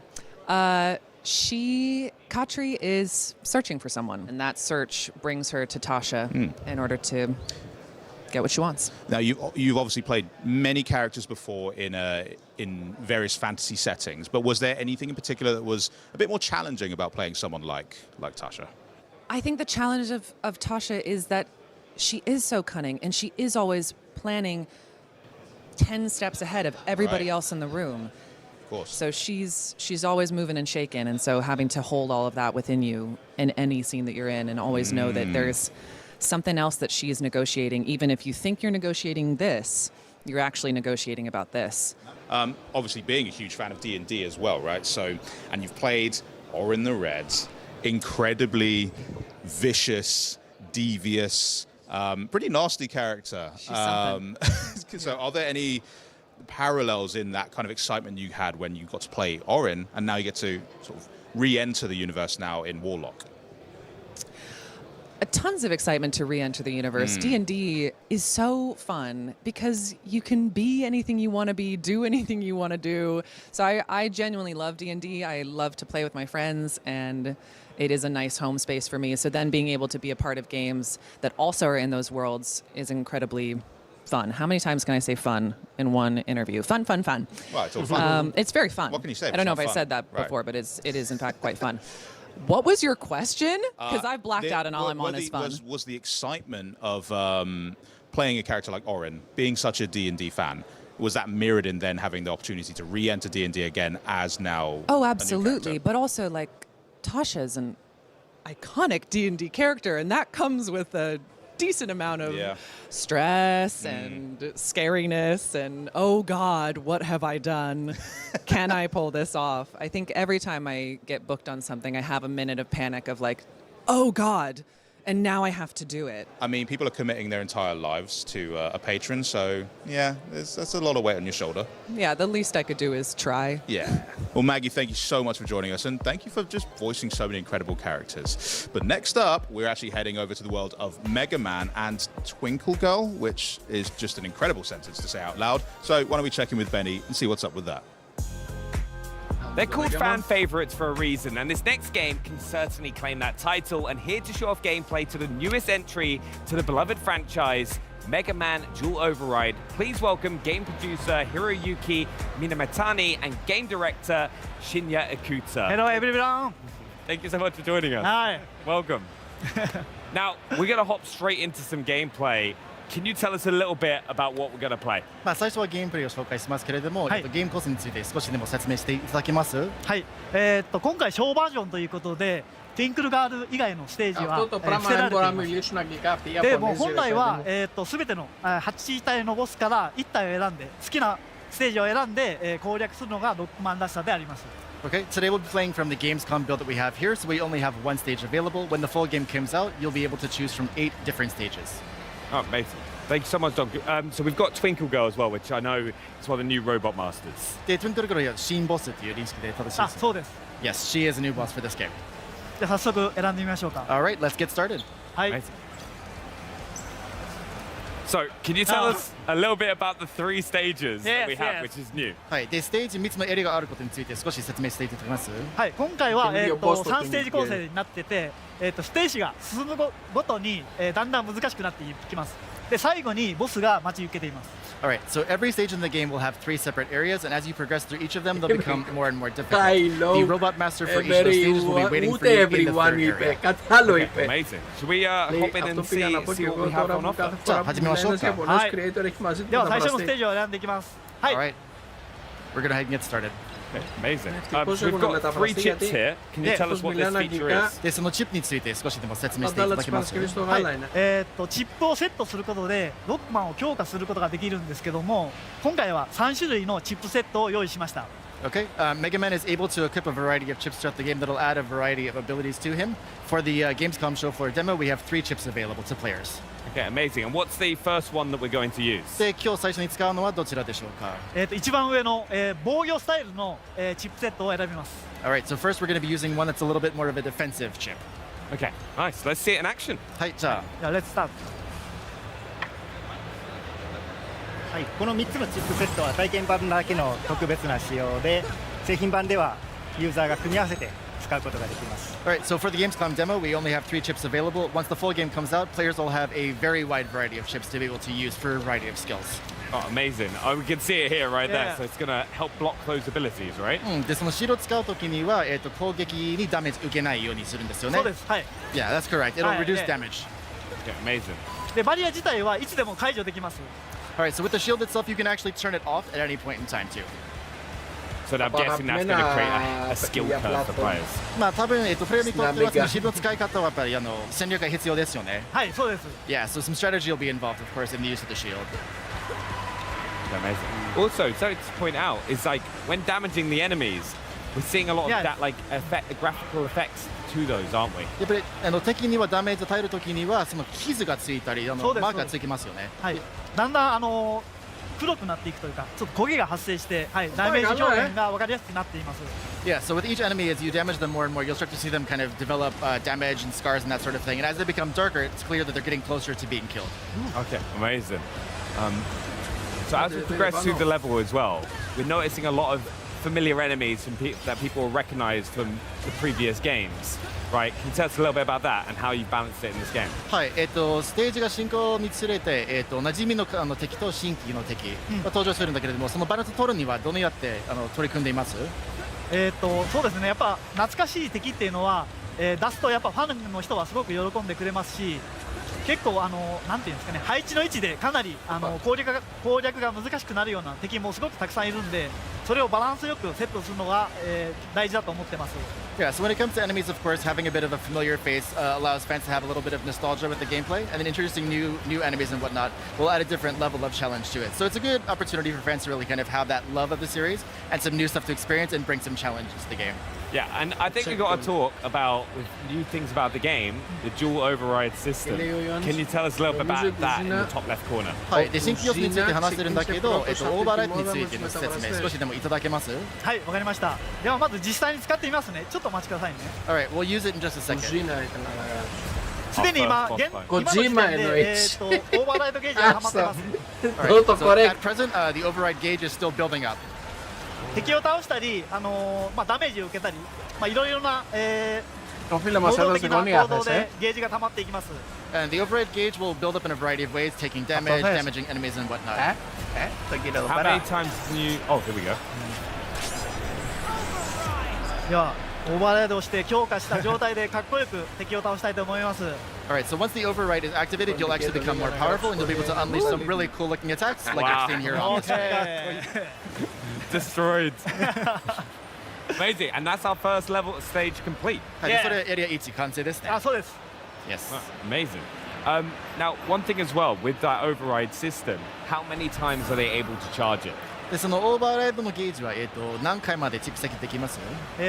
一定量敵を倒したりすると段階的にゲージが上がっていって3段階が最強のオーバーライド状態になります。So the override gauge has 3 phases to it, and as you hit each of those kind of levels, you'll be able to build it up for stronger attacks as you go. So once you get that third tier, it's pretty powerful. Yeah, as we just saw, it just destroyed them. So we're going to try the second chip now, aren't we? はい、じゃあ2つ目のチップ使いますよね。はい。Yes. 今回攻撃タイプ、火力重視のチップを選びます。Alright, this time around we're going to be doing more of an offensive chip. It's called the weapon chip. Okay, amazing. And what is the difference between the weapon chip and the shield chip that we saw in the first area? で、ウェポンチップとシールドチップの違いは何でしょうか？まずこれオートガードです。オートチャージです。So one big difference that players will notice is that once you have the weapon chip equipped, you'll be able to charge automatically rather than holding down the attack button. 通常はボタンを押さないとチャージできないんですけども、自動的にチャージされるので、ロックマンのアクションに集中しやすくなります。Yeah, so when you're playing normally, you'd have to hold that attack button down to be able to charge your Mega Buster, but now that it's done automatically for you, you're able to focus a little bit more on Mega Man's movements and attacks. Okay, amazing. And what might be the, as you just said there, what would be a reason for a player to choose this chip over the defensive chip? はい。で、シールドチップよりもウェポンチップを選択する理由は Καλά ήμασταν τόση ώρα. 何かございます？やっぱり火力でどんどん敵を倒していきたいという人に向いていると思います。Yeah, there are some players who like to take down enemies pretty quickly, so the weapon chip is really good for those who are more of an offensive type player. Brilliant. じゃあ次は特殊武器をお見せしたいと思います。Also, we're going to do a quick introduction to a special weapon that is available to players in the game. Oh.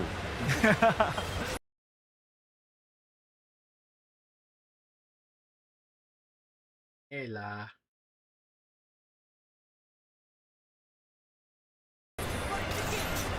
特殊武器を使うと敵を吹っ飛ばして画面外に弾き飛ばすことが。So with that special weapon, you can actually cause enemies to go flying off of their platforms and whatnot too. Will players have a lot of other weapons to be able to have access to them? で、その水上のロックバスターに加えて、特別な武器いくつかあります？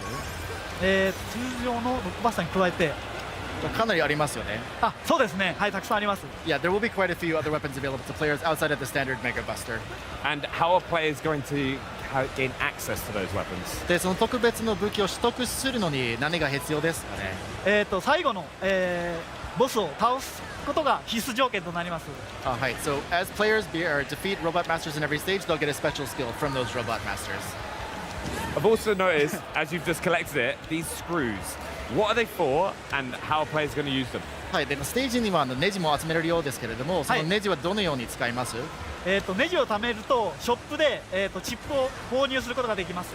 So as players progress through the game and they collect various chips, they can actually use them to purchase additional chips throughout their gameplay experience. Okay, amazing. なのでネジはどんどん貯めていって自分をロックマンをどんどん強化していくことが攻略の鍵となります。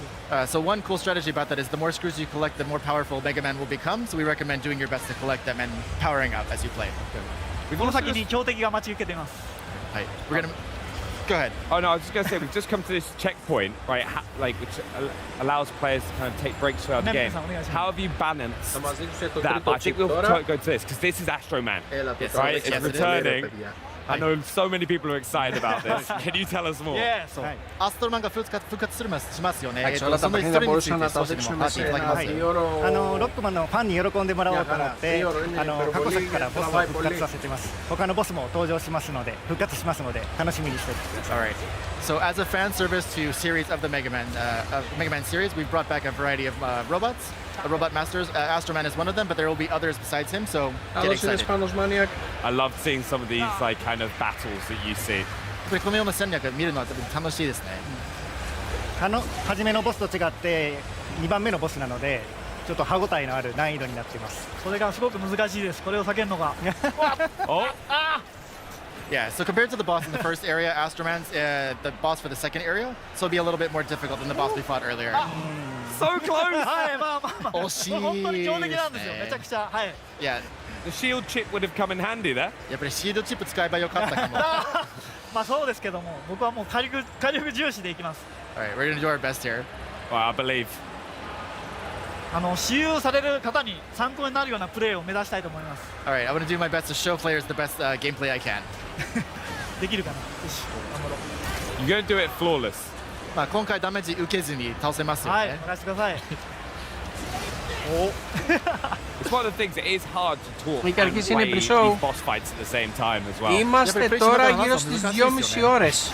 もうちょっと無口になっちゃいますね。Είναι μέχρι τις 8 η ώρα. 本当はもっと上手いんですけど喋りながらプレイ 3 ώρο είναι και σήμερα και αύριο. やばいですね。Από τις 5 μέχρι τις 8. Director is a lot better than what you're seeing right here, but it is again tricky for him to play and talk at the same time. Oh. Okay. Activating that override. Όχι, είναι το τελευταίο παιχνίδι που θα δείξουμε το φέτος. So close. まだ死なない。まだです。あまり最後まで見せちゃうとね、ちょっとユーザーの楽しみもなくなるんで、次のステージに移りたいと思います。Alright, so for the sake of the fans, let's move on to the third area and show that a little bit too. Okay, yeah, let's do it. Let's go because the third area is where we're going to see the new robot master Twinkle. Τι έγραψες ρε Ιωάννη εκεί πέρα. Robot master の紹介も入りますよね。Κάνε μια μετάφραση βαριέμαι το να κάνω copy-paste. Yeah, this will be the last area of the Twinkle Girl stage. じゃあこのステージのボスを紹介します。Alright, just give a quick overview about her as we're playing through. でチップは一番下のチップを使うんですけども、これは何も強化チップをつけてない状態のロックマンとなります。And for this area, we're going to be using the third chip in this option here, which is to call in Rush, but it won't add any sort of power-ups to Mega Man's abilities. どうぞ。難易度高いけど大丈夫ですか？大丈夫です。もう使いこなしていきますよ、もうロックマンを。はい。Yeah, we'll do our best this one too. But yeah, meet Twinkle Girl. ある意味縛りプレイですけどね、これね。はい、頑張ります。Alright, let's do it. One thing to ask as well, why was it important to evolve the Robot Master stage design for the latest entry in the series? でなんか過去作に比べてデュアルオブライドの方でステージの進行は大切にしているようですけれども、その進行はなんで大切にしてるんですか？南さんお願いします。ヘルプでちょっと今集中してる3つのステージに分けたんですけれども、ユーザーには段階的にクリアして成長アクションとして成長する楽しみを味わってほしいなと思ってます。One reason for the kind of progression for the stage itself is we want players to have a sense of progression and success and achievement as they've gone through the stage. So again, each area becomes more and more difficult, and so by clearing each one, there's a sense of accomplishment by able to complete it. And how do you balance the challenge that players are going to face and then having those conveniences like checkpoints? でその難易度があまり難しくならないようにどうやってバランス取ろうとしてるんですか？お願いします。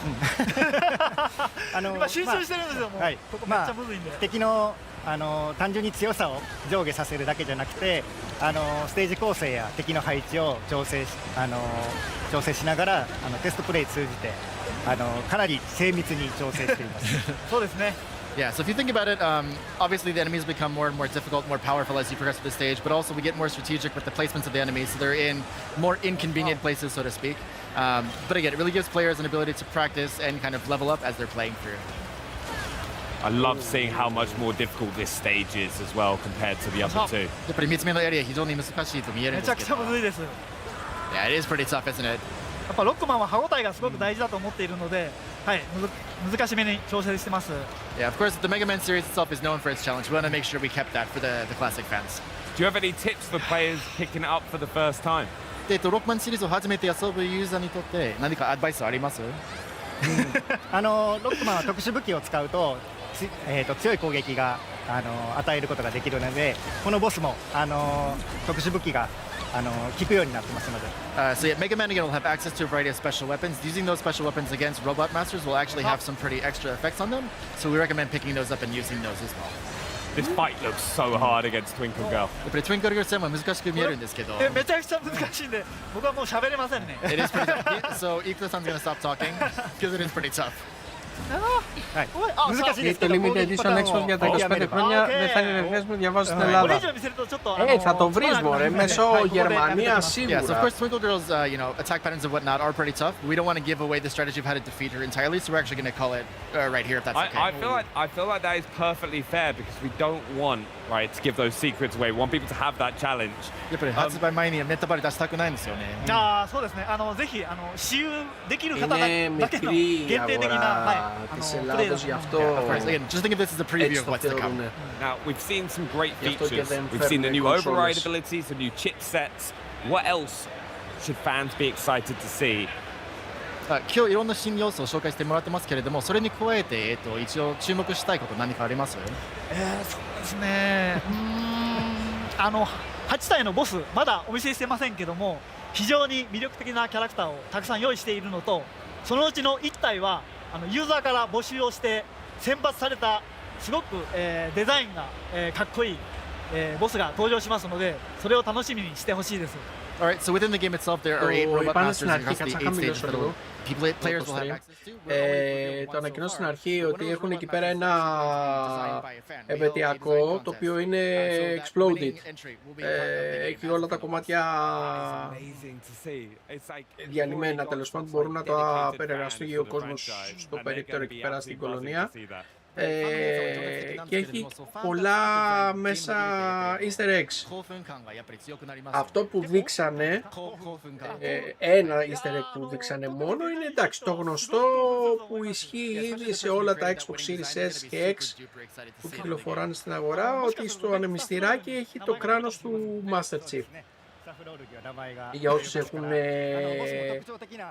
ανοίξει για να κάνουν καθαρισμό της κονσόλας θα το έχουν δει κιόλας.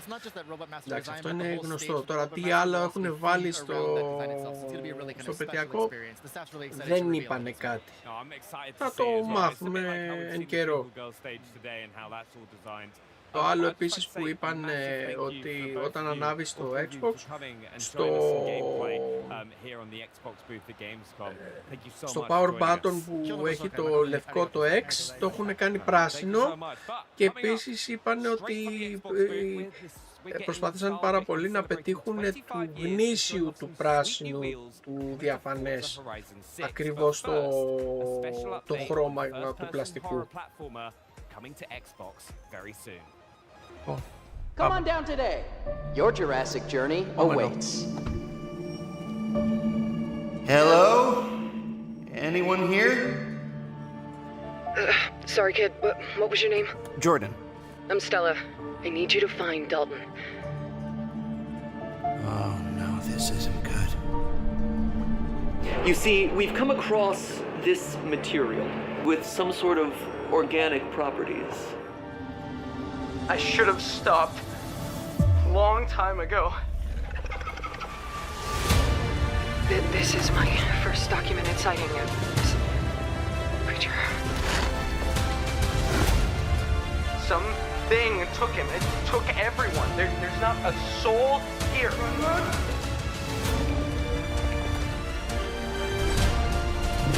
How many of these things are there? There are other areas that can get you back to the surface, but you gotta go deeper. Suppose the only way out is through. Don't look back! This operation must be contained. I'll find him, Stella. I will.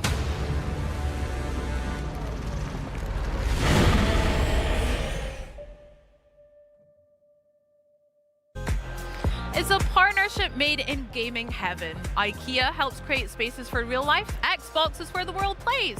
Put them together and you've got a collection that makes it easier to bring play into the living room. Plus, with a name like Xtabi, it promises to be an unforgettable collaboration. Joining me with more on this new IKEA gaming collection, please welcome back to the show Carl Ledbetter, Head of Design for Xbox Devices, and Product Developer Philip Delay from IKEA. Hi guys, welcome. Hey. How are you? Hey. Good to be back. Good to be back. It's great to see you. Yeah.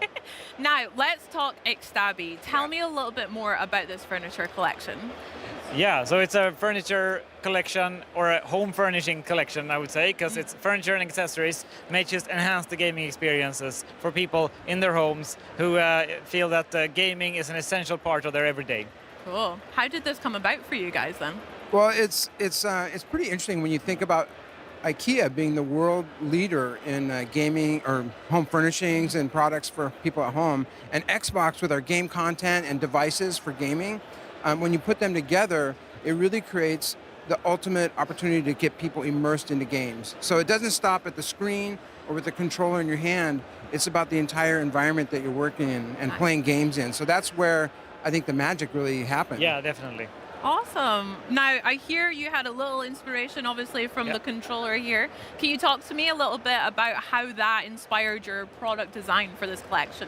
Yeah, Carl? Sure, yeah. Well, the controller is very iconic to Xbox. Of course. That's where you interact with the games. And so we took some of the detailing from the controller, like the thumbstick stool, the D-pad cushion, and the D-pad platter.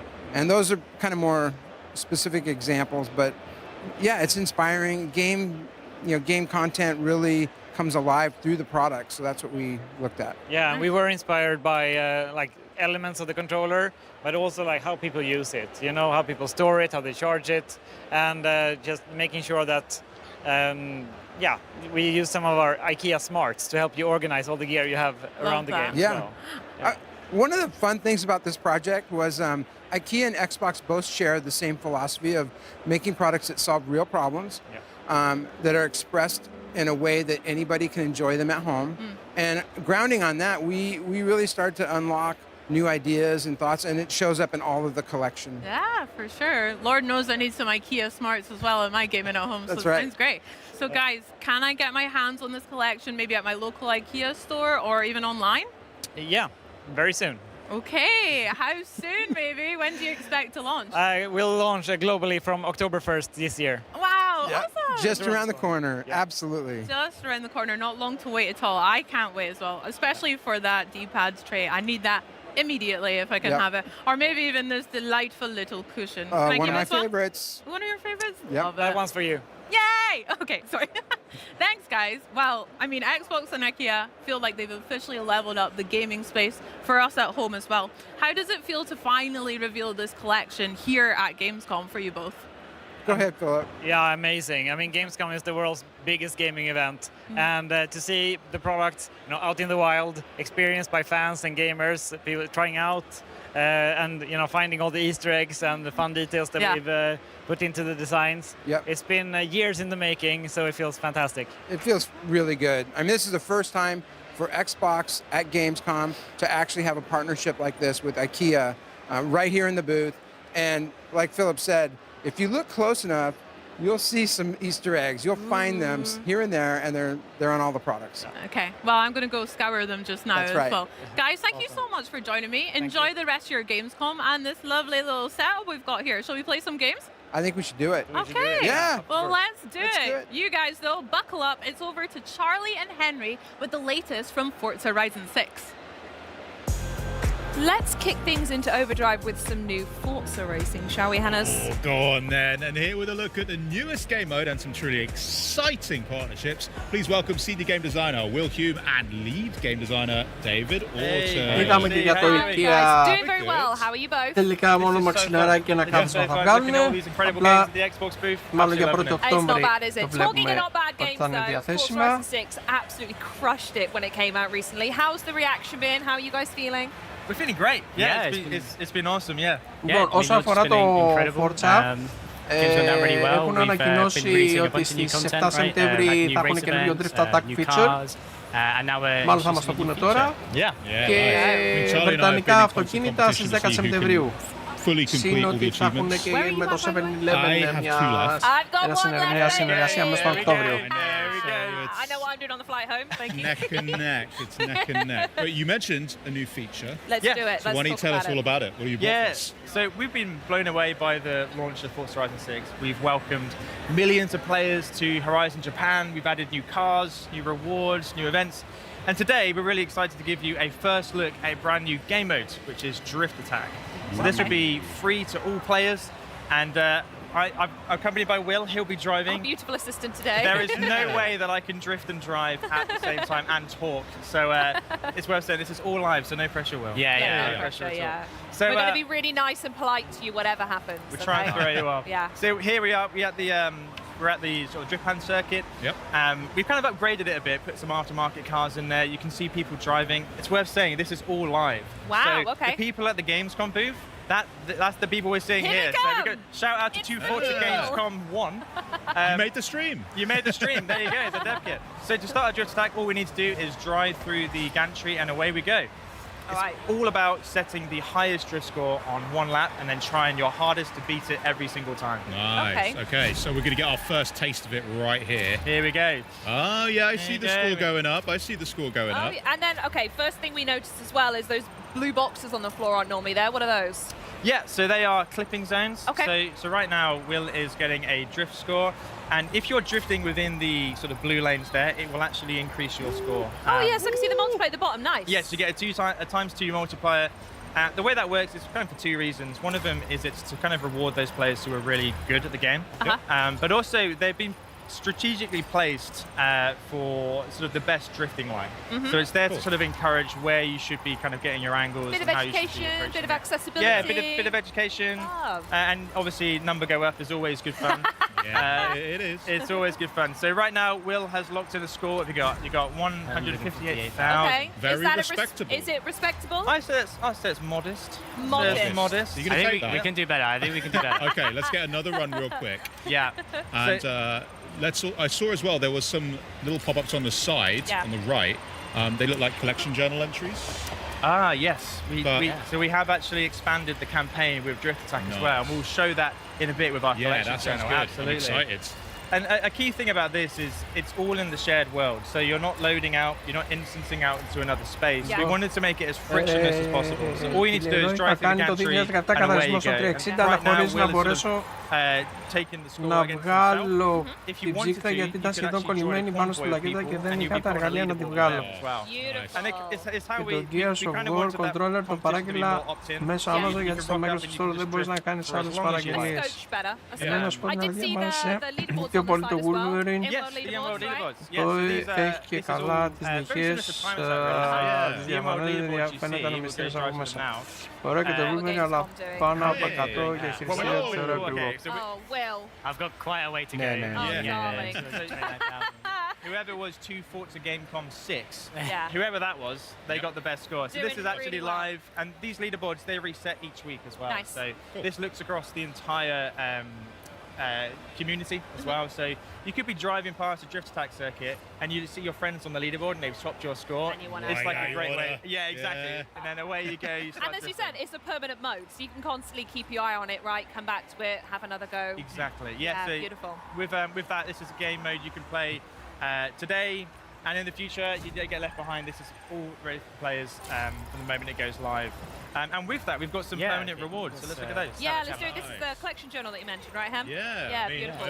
One other thing I did see that was quite cool was similar to Time Attack, you've got kind of splits well. Okay, yeah. So you know which segments you're kind of improving. What you need to work on. Yeah. Absolutely, nice. yeah. You kind of see if you're doing better. Here we go. Go on, Will. Yeah. There we go. It's working. He's beginning to believe. Can I just say, by the way, the collection journals, I've not had a chance to speak to you since. I love them.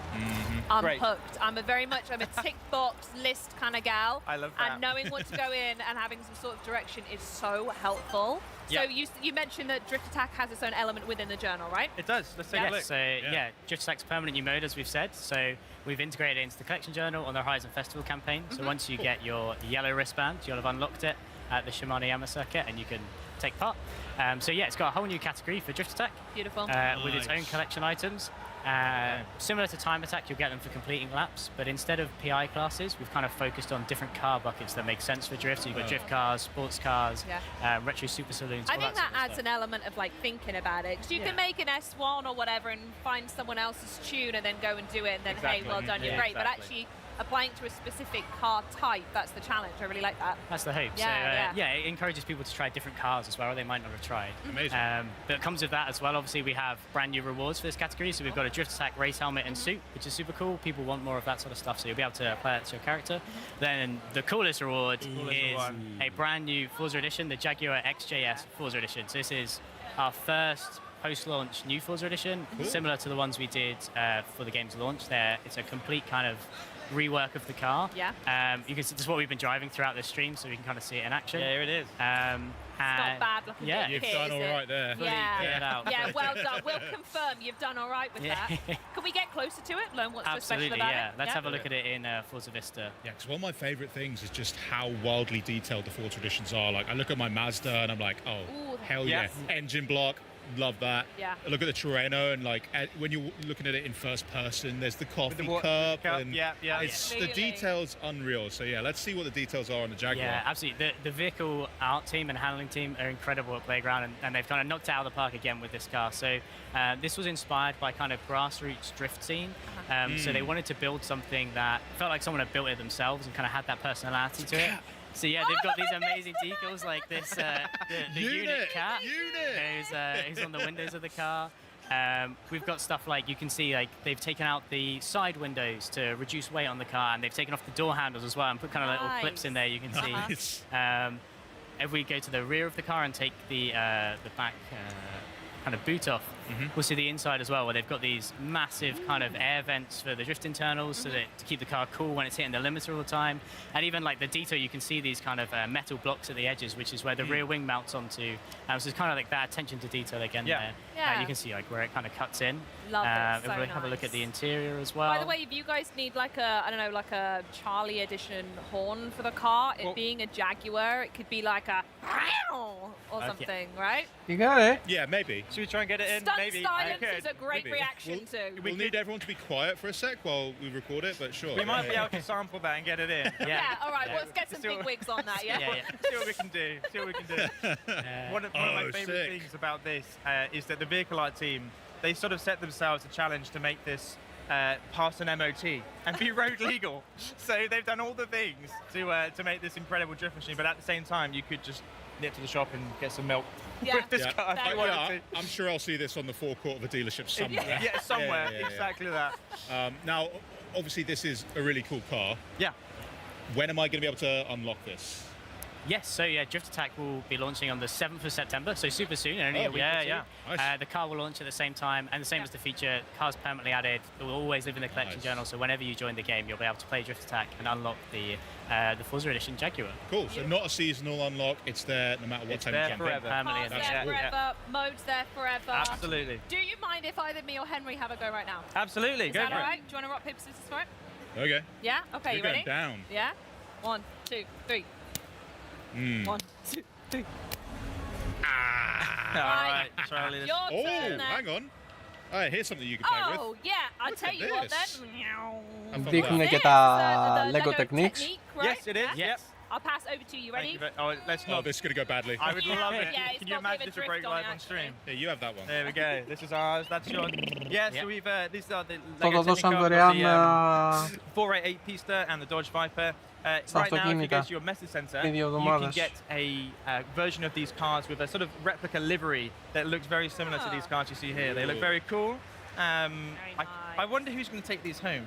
No one's ever said that. Like, we've got these props, and I'm kind of like, well, whose are they? They look awesome, and they look awesome in game as well. So that's a fantastic partnership we got with Lego Technic. I look forward to hunting them down. Henry, I'm going to play with a toy car if you want to play with the digital one. Right? We have another partnership as well, right? Coming up that we've kind of announced today at Gamescom. So we're also going to be partnering with 7-Eleven, which is super exciting for us. We've got the booth here and everything. Anyone here has kind of seen it with the super out the front. So yeah, that's going to be coming in October. There's going to be an evolving world as part of that. And yeah, we look forward to kind of talking about that more nearer the time, but something for players to look forward to there as well. Hell yeah. You guys have been cooking. Honestly. Well, what we're looking forward to now is seeing drifting skills. Your turn, Henry. We've seen the leaderboard set by Will. Do you mind if I change the settings? No. That's the sound of a pro. That's the sound of a pro right there. No. Do you mind if I switch on? No, changing the settings. I think we need an equal comparison. Oh yeah, you know what? You're right. Oh, this thing's got some. Okay. Yeah, it's fierce. It's fierce. What can we do to put off Henry? Like, absolutely I can keep making the noises again. Yeah. That is really not helpful. Show if I keep doing that, actually. Okay. All right, Henry. I mean, I think you're focusing a bit too hard on staying in the clipping zone. Yeah. Well, I'm all here for the clipping zone, baby. Something else to mention about the car that's super cool as well. So obviously we've built it as a drift car to match the feature, but players will be able to upgrade it and tune it themselves. So if you want to turn it into a more track-focused car, put some slick tires on it, you'll be absolutely be able to do that as well. I've taken out way too tight. So yeah. Oh no. Henry. Oh no. Have we left damage on? No, we're good. We're no, good. You're good. Yeah. Did you like how I changed the camera while I was driving? Yeah, really cinematic, Henry. Are you trying to distract us from the gameplay? No. No? Hey, what's over there? I don't think this is going to beat your score, unfortunately. You've still got I think 3 clipping zones to go, so you can get a lot of points. With the multiplier, right? It adds up pretty quick. Yeah, exactly. It's right there. Go on, Henry. I do need to be in there. Go on, you can do it. I'm going to be cheeky here. Henry, He's done it. Stop milking it. You're trying to min-max it. We'll go backwards over it. You're going to fail it. You're going to fail it. You're going to every time out. And on that bombshell, thank you so much for joining us, guys. A truly exceptional update to a truly exceptional game. So thank you so much for joining us. Right, well, Fable fans, listen up, because we're bringing the Fable experience to you here at Gamescom at home with an in-depth look at this reimagining of the franchise. Yeah, but first, it's time to visit the brooding and futuristic world of Warhammer 40k Dark Heresy and the voices bringing the characters to life. Check this out.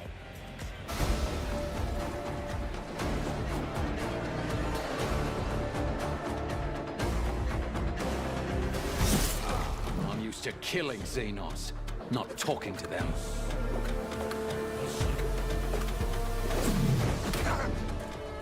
They usually tells me I'm smart.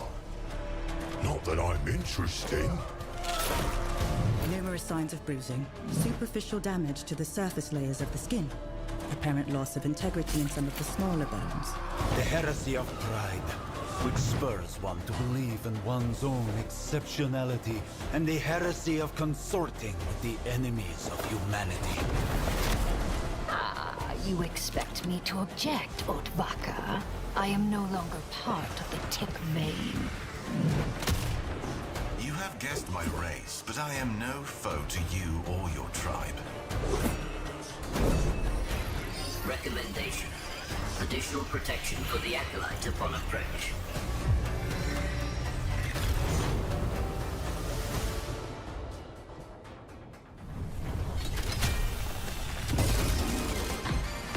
Hey everyone, this is Josh from Octopus Panic, and I'm here to give you a closer look at our game, Grabhounds. Grabhounds is a 1-to-4 player co-op action builder starring a crew of blue-collar working dogs who are lost in space and trying to find their way home.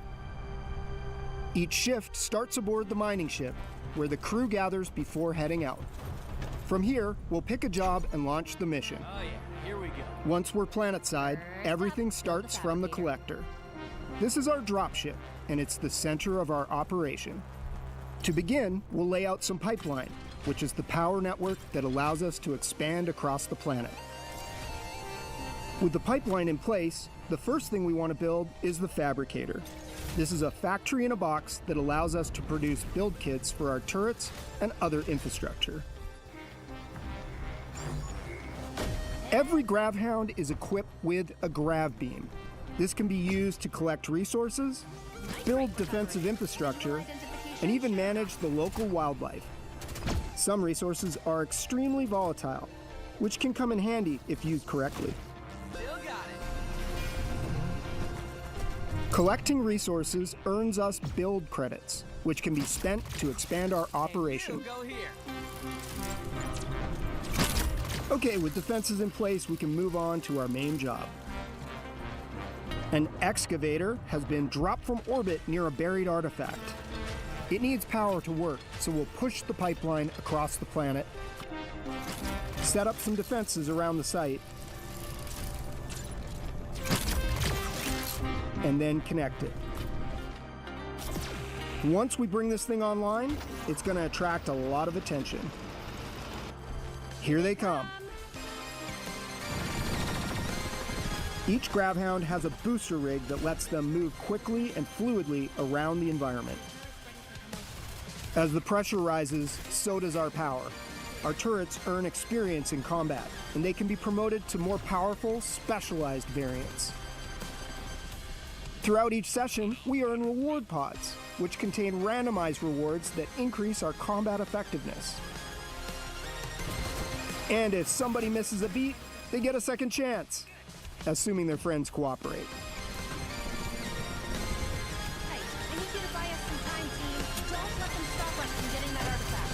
Okay, once we survive the wave, the excavator finally reaches the artifact. Now we just have to get it home. It's too heavy for one Gravhound, so the crew has to work together to get it back, while everything in the world is still trying to kill us.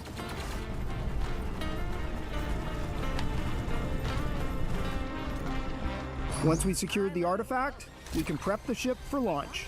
It shouldn't take too long. This won't go unnoticed. And this is it. This is when everything that we've built, everything that we've upgraded throughout the session, all of that really matters. Because now we need to hold out for one final wave until the collector is ready to launch.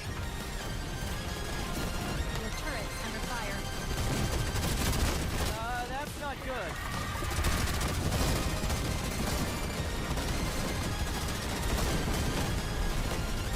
Once the collector's ready, everyone races to get aboard, and we take off and head back to the mining ship. Once we're back, we'll regroup, spend some time upgrading our stuff, and then choose our next destination. Each session, you'll be exploring different planets, different jobs, different builds, different opportunities for disaster. And that's Gravhounds. Gravhounds is coming to Xbox and PC, and it's available day one with GamePass. Well, Fable fans here at Gamescom are flooding to the Xbox booth for a special theater experience highlighting an early quest in the much anticipated game. And joining me now to bring you guys at home through the demo experience, please welcome Fable game director Ralph Fulton. How are you, Ralph? Great to have you. Super well, thank you for having me. How are you? I'm so good, thank you for asking. Having a great time at Gamescom. I'm upset that I haven't been over to the theater experience just yet, but maybe I can take a little sneak peek now with you. Absolutely, let's go through it. Sounds good. Now, set the scene for us. What can we expect to see from the demo? So, we are going big for Fable this week at Gamescom. We have actually got not one but two demos that we're showing here today, but the one that we're looking at right now is one we're showing in a theater right here on the Xbox booth, which is a segment from a relatively early quest in the game. And we are bringing together all the disparate bits of Fable that we've been teasing people about for what seems like years now. Right, you're going to see cinematics, you're going to see story, you're going to see choices and consequences, you're going to see combat. That's another big thing that we're talking about here this week and giving some folks hands-on with at GamesCom. And it is all set against the backdrop of the magnificent capital city of Burstone. So we are arriving in Burstone, not quite for the first time, but certainly early in the game. And taking in its sights. It looks absolutely delicious. Θα σας πω σε λίγο. Ψάχναμε πληροφορίες εδώ πέρα με τον Κυριακό. Πάμε. Θα διαβάσουμε αυτά. Λέει ο Ιωάννης, στο Horizon σε 3 με 4 περιοχές μου βγάζει ότι έχω ανακαλύψει το 99% των δρόμων, αλλά όσο και να ψάχνω δεν βρίσκω τα σημεία που δεν έχω περάσει. Είναι σαν να ψάχνω ψιλουσάχυρα. Όντως εδώ είναι σαν να ψάχνει ψιλουσάχυρα. Στο χάρτη δεν σου φαίνεται. Μπορεί να είναι κάπου πολύ αχνό που δεν το έχεις πιάσει. Δηλαδή 5-10 μέτρα και να είναι φωτεινό ο δρόμος και εδώ να είναι ίσα ίσα αχνό. Θέλει πολύ προσοχή εκεί πέρα. Μπορεί να μου το εξηγήσει κανείς, γιατί τα αυτοκίνητα που έχω αγοράσει και τα έχω στον καράζ μου τώρα μου τα έχει σαν DLC. Μήπως έχεις πάρει κανένα car park και τέτοια.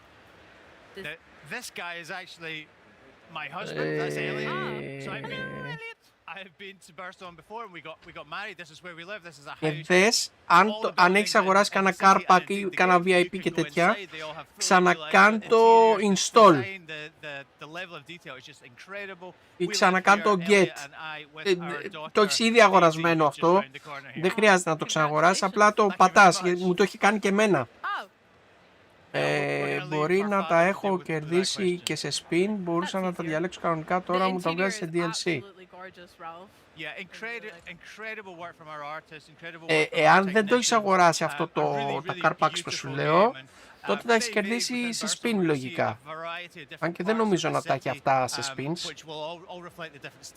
Εμένα μου έχουν μείνει, ας πούμε, πόσα, 12-13.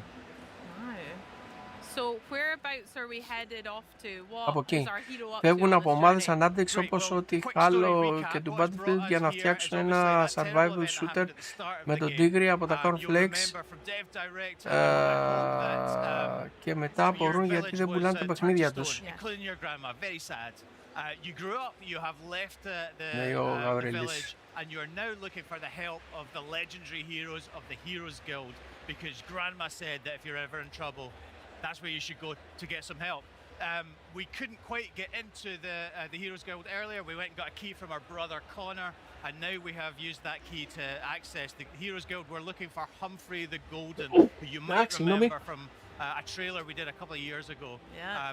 We believe he's the guy that can help us save our grandma and our village, and we're about to meet him right now. Let's find out. Poor grandma. Indeed.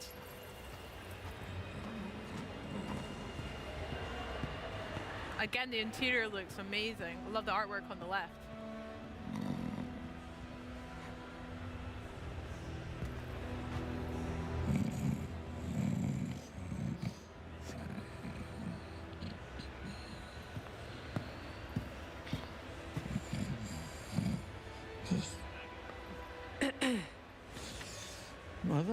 Κάποιος ροχάλιζε εδώ πέρα. Can I get a... Γιατί κολλάει, δεν μπορώ να καταλάβω.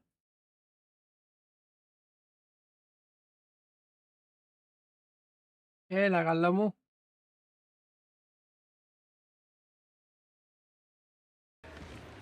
Large.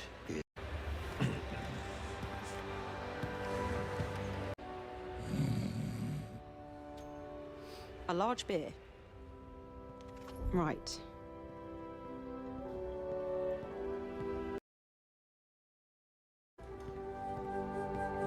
This will do.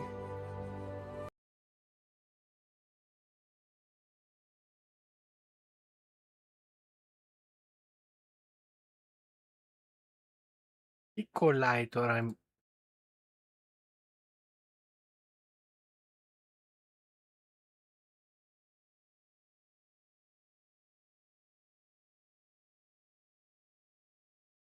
Έλα καλό μου. Θα μου κάνω refresh.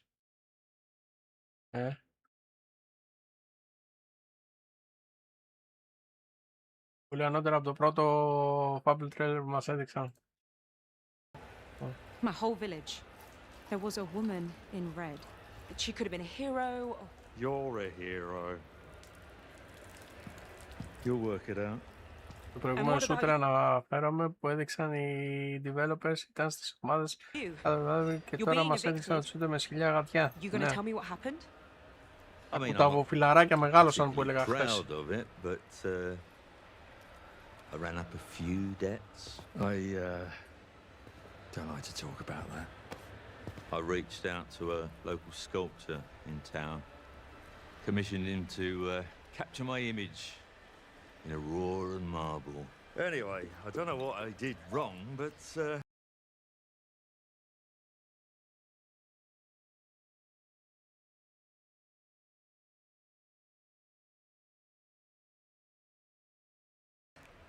Guys wouldn't pay me in the end.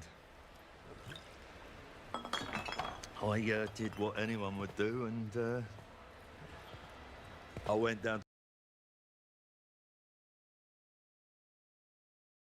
Τι θα γίνει?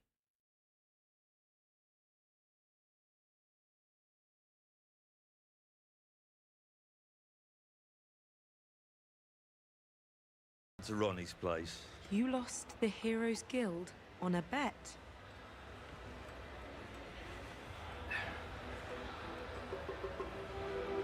It's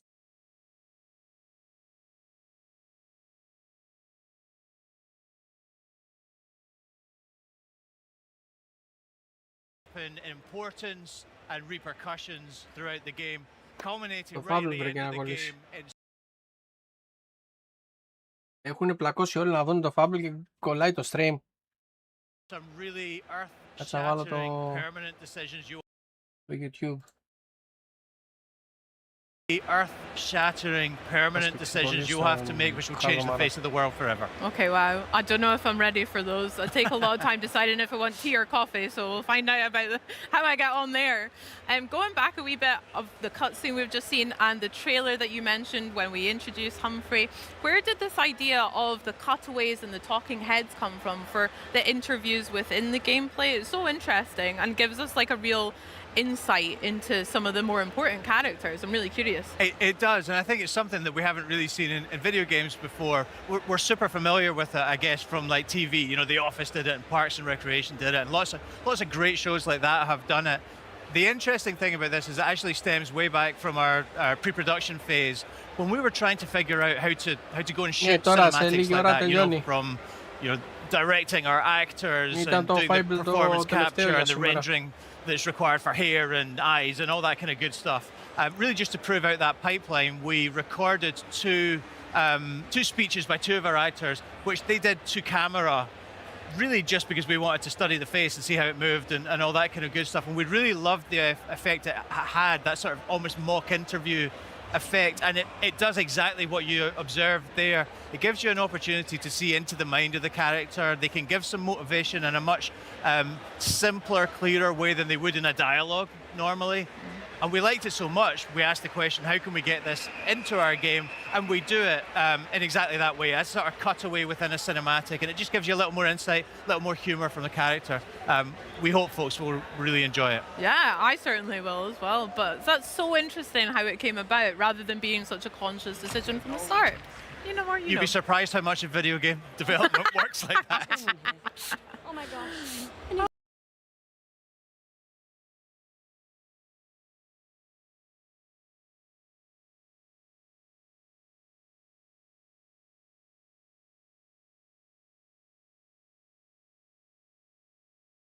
Έλα καλό μου.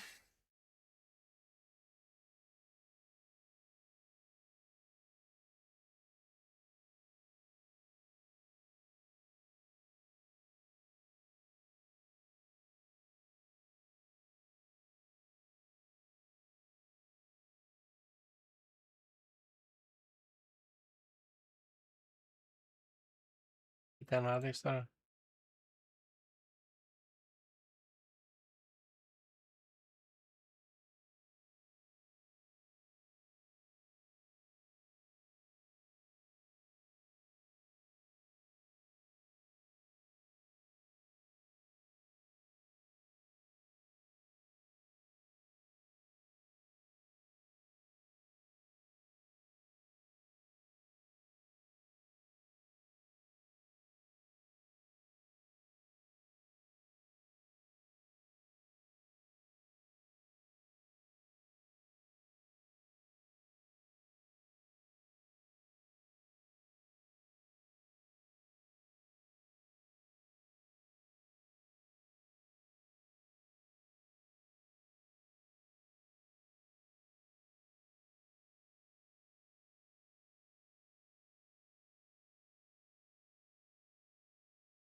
σκάτα έγινε τώρα. Το ίντερνετ.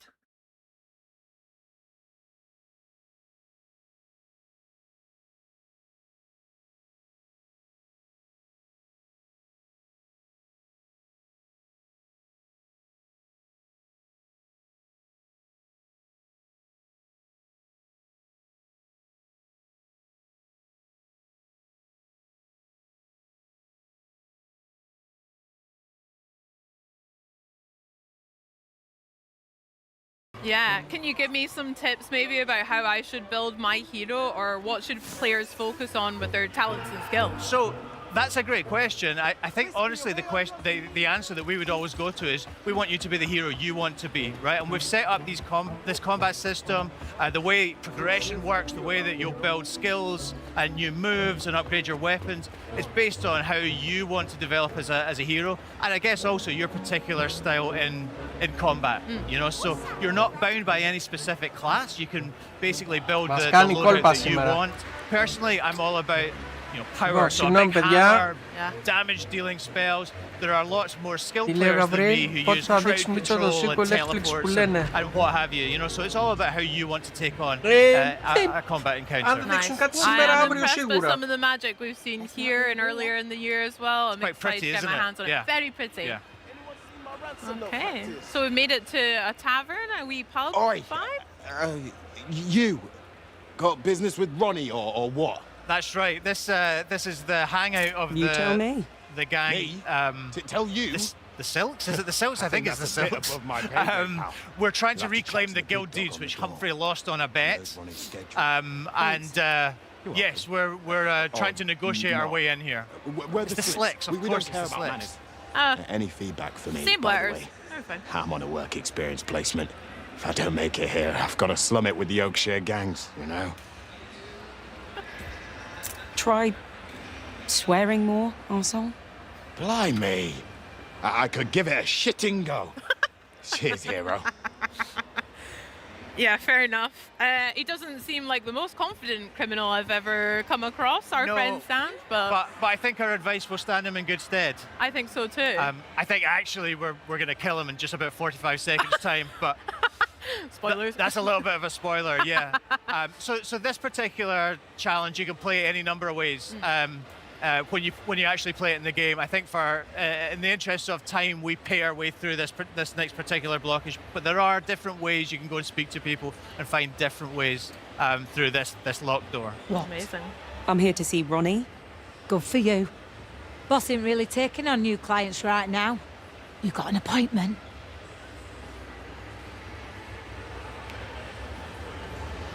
So yeah, we're cash rich, so we're just going to pay the $2.5 grand. Easy way. There you go.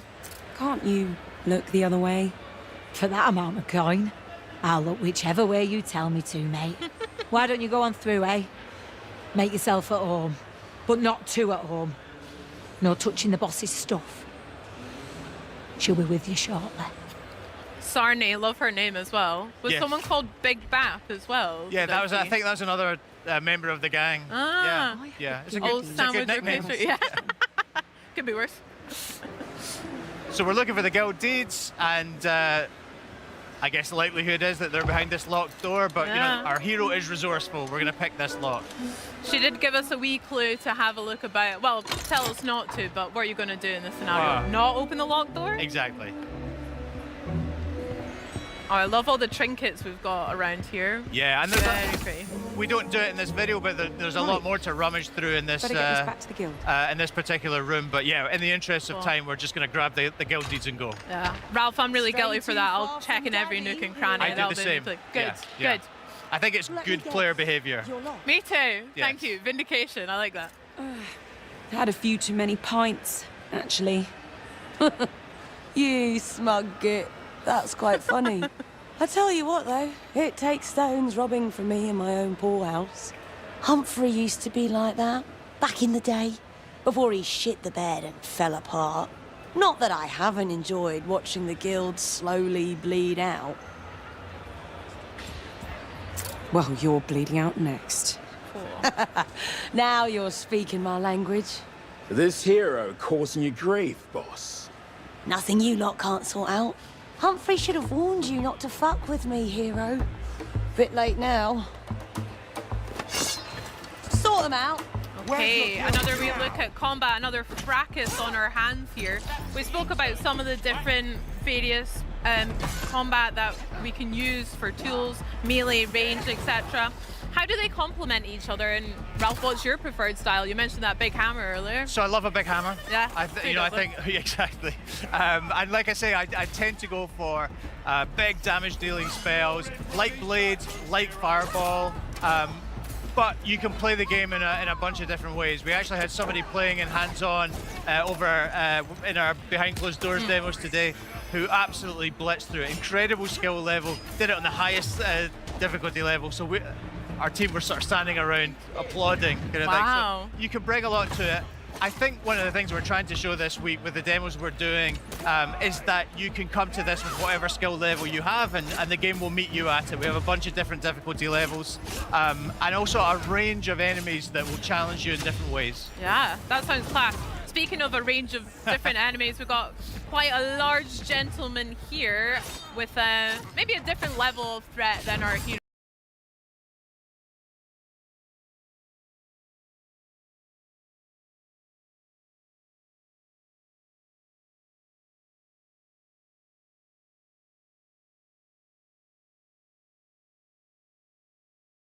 Face. What are we seeing? Yeah, he's a big lad, isn't he? I wouldn't go as far as to say he's like a mini boss or anything like that. He's just a particularly large human enemy, of which we have a bunch. We absolutely do have what we class as mini bosses, really large enemies that are going to give you even more of a challenge than this guy. And then we have proper boss fights as well, as you can imagine, against Isabel, who we met in June in our showcase trailer. And who knows, perhaps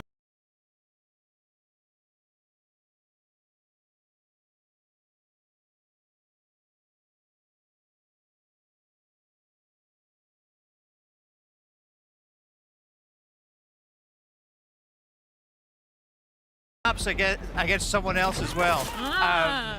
But yeah, this dude is just a really, really large guy with an axe, and as you can see, takes a bit of wearing down, but is ultimately no match for our hero. Obviously. Oh, absolutely sparked. Oh, shame about that beautiful mustache. Indeed. Oh well. Is that Big Bap? He should be called Big Bap. I wonder if it was Big Bap, actually. We didn't see Sanj there. Hopefully he got away. Maybe ran away from the criminal afterlife. Well, this looks absolutely stunning. I know I won't be alone in saying that, Ralph, so congrats to you, the team at Playground, everything for Fable. I can't wait to actually get my hands and play. But if there's anything you'd like to share with the folks at home, what are you hoping that they take away from this? Well, look, I mean, people have been saying to us for ages when we put out a bunch of trailers for this game over the years. People have been saying to us, show us the gameplay, show us the gameplay. That's exactly what we've been doing this year. In June, we showed 30 minutes of our life simulations. Here, we're showing what it's really like to play a game and a quest in our game. This is a genuine quest from our game. And it combines all those things, right? There's conversations, there's choices, there's moral dilemmas, there's freedom, there's combat, there's humor, there's cinematics, there's people from Peep Show. So it's kind of got everything. We're getting a really great reaction from folks in the theatre at GamesCom this week. I hope many more will continue queuing for it tomorrow. And yeah, we're just hoping folks at home enjoyed this sneak peek at the game that we're building. I hope they did too. I'll be first in queue tomorrow. Ralph, thank you so much for sharing. And thank you for joining us as well. This has been lovely. Not at all, thank you. Well, guys, we've had such a great first day here at Gamescom. I hope you've enjoyed it just as much as I have. We've been able to bring you 11 titles coming to Xbox GamePass, including 2 world premieres and some of the biggest upcoming games like Minecraft Dungeons 2, Gears of War E-Day, and of course Fable. But this is merely day 1. Tomorrow, day 2 kicks off with the frenetic survival combat of PUBG's latest venture, DeadNet. Plus, you can look forward to more world premieres and exclusive gameplay walkthroughs from the latest titles making a splash here at Gamescom. Before we go though, let's check in with Benny and Charlie. This is the world of Halo Campaign Evolved, a fitting place to end the day as fans take the fight to the Covenant in this incredible life-sized warthog. Of course, this was just too good not to get a photo op. Right, Charlie? Yeah, very right there, Benny. So keep it right here and we'll see you all tomorrow. This is Xbox at GamesCom 2026. And Benny, let's go to it! Get him! You don't even have a driver.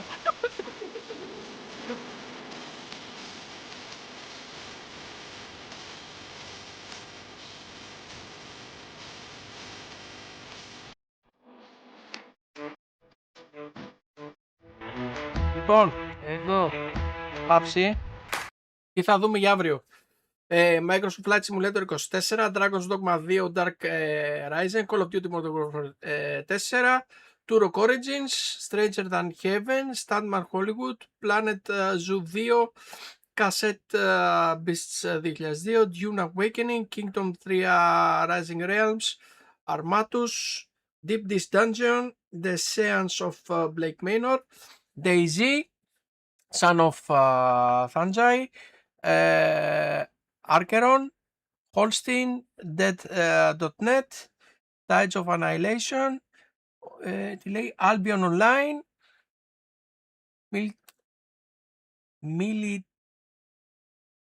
Millet Pioneer, Star Wars Galactic Racer. Το Star Wars Galactic Racer είναι πάρα πολύ καλό από ό,τι έχω δει. Λοιπόν, είναι 1, 2, 4, 5, 6, 7, 8, 10, 11, 12, 13, 14, 15, 16, 17, 18, 22. Άλλα 22 για αύριο. Πόλεμος. Πού το?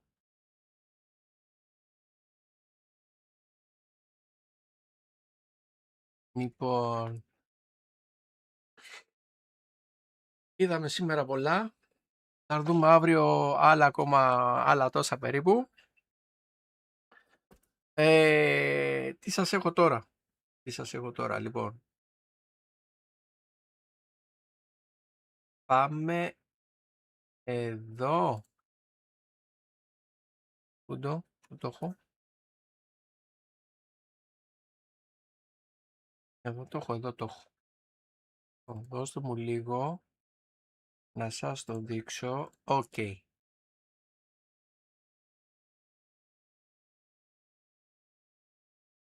Τώρα, παιδιά.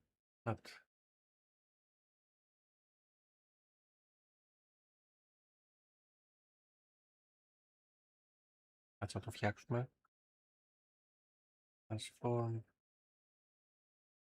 Reset.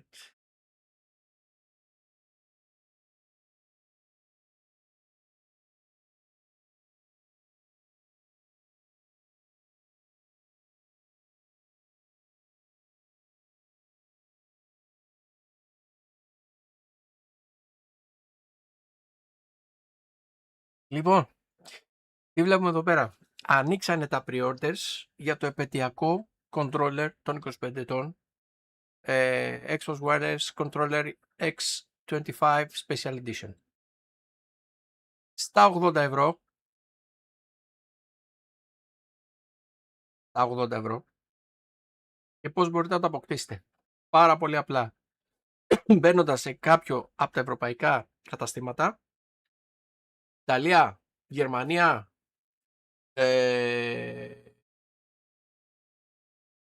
θα με βλέπετε κιόλας. Λοιπόν, Ιταλία, Γερμανία, Ιρλανδία μπορείτε, Ισπανία, Γαλλία, από όπου θέλετε, με δωρεάν μεταφορικά. Έτσι. Το κοίταξα, κουλήφι, και τα υπόλοιπα δωρεάν είναι.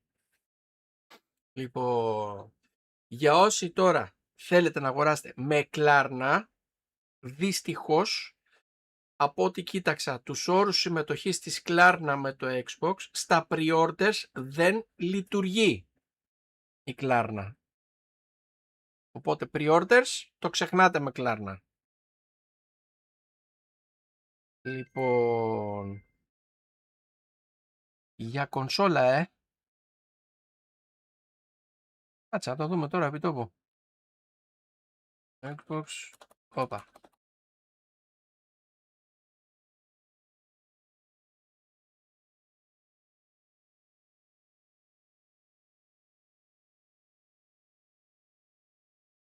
Την έχει.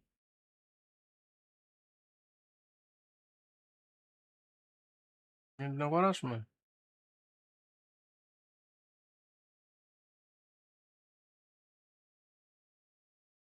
Learn more.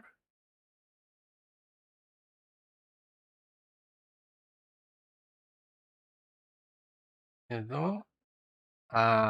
Email me when available. Ακόμα όχι.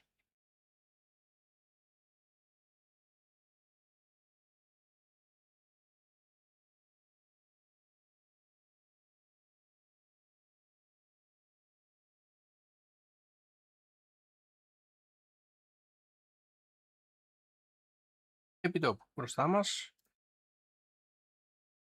Να μας ενημερώσουν όποτε θα είναι available.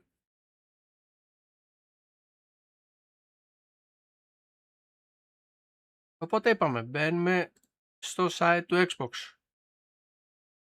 Βγαίνουμε λίγο παρακάτω. Μας βγάζει εδώ πέρα το controller. Πατάμε πάνω. Βγαίνουμε λίγο παρακάτω. Εδώ είμαστε τώρα στο γερμανικό site, έτσι. Πατάμε εδώ πέρα για pre-order.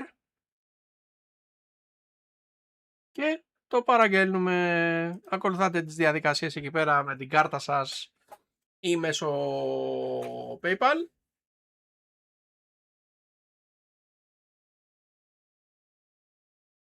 Είναι πανέμορφο.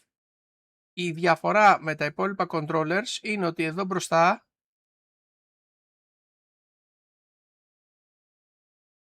λοιπόν κάτσε να σας το δείξω. Μισό, δώστε μου λίγο. Πού το, εδώ, εδώ. Λοιπόν, και πάμε εδώ, σε αυτή την κάμερα. Λοιπόν, όπως ξέρετε, στα controller του One και του Series έχει αυτό εδώ. Που μπαίνει το add-on εδώ πέρα για έξτρα ακουστικά για να κάνετε mute κλπ. Και μπαίνει και ένα συστηματάκι το οποίο είναι σαν πληκτρολόγιο. Αυτό εδώ πέρα πλέον το ξεχνάτε. Το πρωτοείδαμε ότι λείπει από το Special Edition που βγάλανε για το Forza Horizon, το 6. Το ίδιο ισχύει και για το επαιτειακό των 25 ετών. Δεν υπάρχει.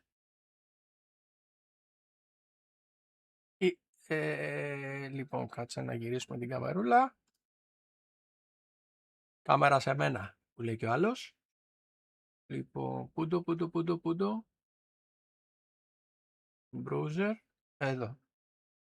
Ανακοινώσαν ότι θα έχουν εδώ πέρα το logo του γνήσιου, του original από πίσω. Έχει εδώ πέρα τα δύο μαύρο και άσπρο. Έχω εδώ το έχω εδώ.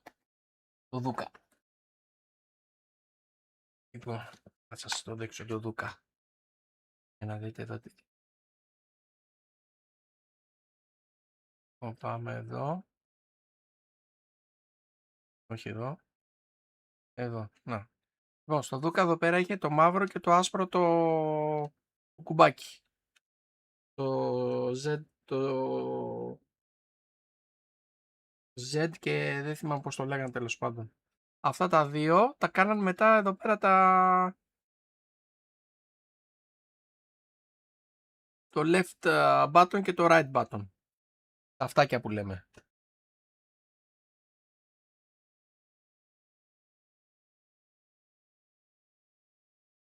Τα έχουν κάνει έτσι. Με αυτόν τον τρόπο. Πανέμορφο το διαφανές το πράσινο του γνήσιου. Και περιμένουμε λεπτομέρειες για το πότε θα είναι διαθέσιμη και η κονσόλα. Βέβαια, εντάξει, είναι η τιμή, εντάξει, είναι απαγορευτική για ελληνικά δεδομένα. Δεν το συζητάμε. Λοιπόν, αυτά για σήμερα. Ευχαριστώ για την παρέα. Να είστε καλά. Τι λέει ο Κουλήφη? Η κονσόλα μέσα Νοέμβρη. Γενικά, ακριβώς τώρα τι γίνεται.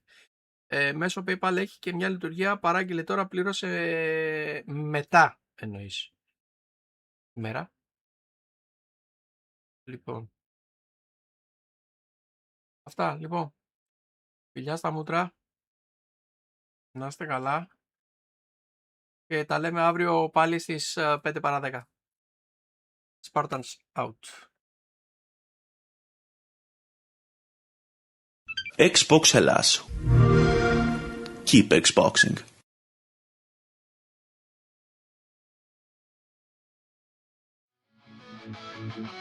Με χειριστήκα στο χέρι, γυρνάμε στα ψηφιακά παιδιά, όλοι πολεμάμε. Η ομάδα μας δυνατή στον κόσμο λέμε XboxHellas, πάντα το πάμε.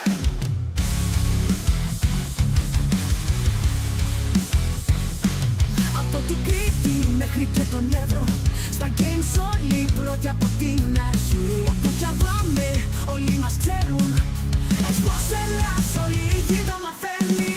Γεια σου, XboxHellas, φωνάζω δυνατά. Είσαι ο δικός μας κόσμος, να το ξέρεις καλά. Καλά, μέσα στο παιχνίδι είμαστε μια καρδιά. XboxHellas, είσαι δικιά μας χαρά. Το controller φωτίζει σαν αρχαίο μυστικό. Οι μικροί και οι μεγάλοι παίζουν εδώ. Ελληνικό πνεύμα ζωντανεύει ξανά στην οθόνη τους. Αντιπάλους τους νικά. Ελάτε Spartans, παρέα όλοι μαζί. Οι gamers μας δυνατοί για τη θάση. Με πάθος και ψυχή παίζουμε παντού. XboxHellas, στον κόσμο δεν έχει αλλού. Γεια σου, XboxHellas, φωνάζω δυνατά. Είσαι ο δικός μας κόσμος.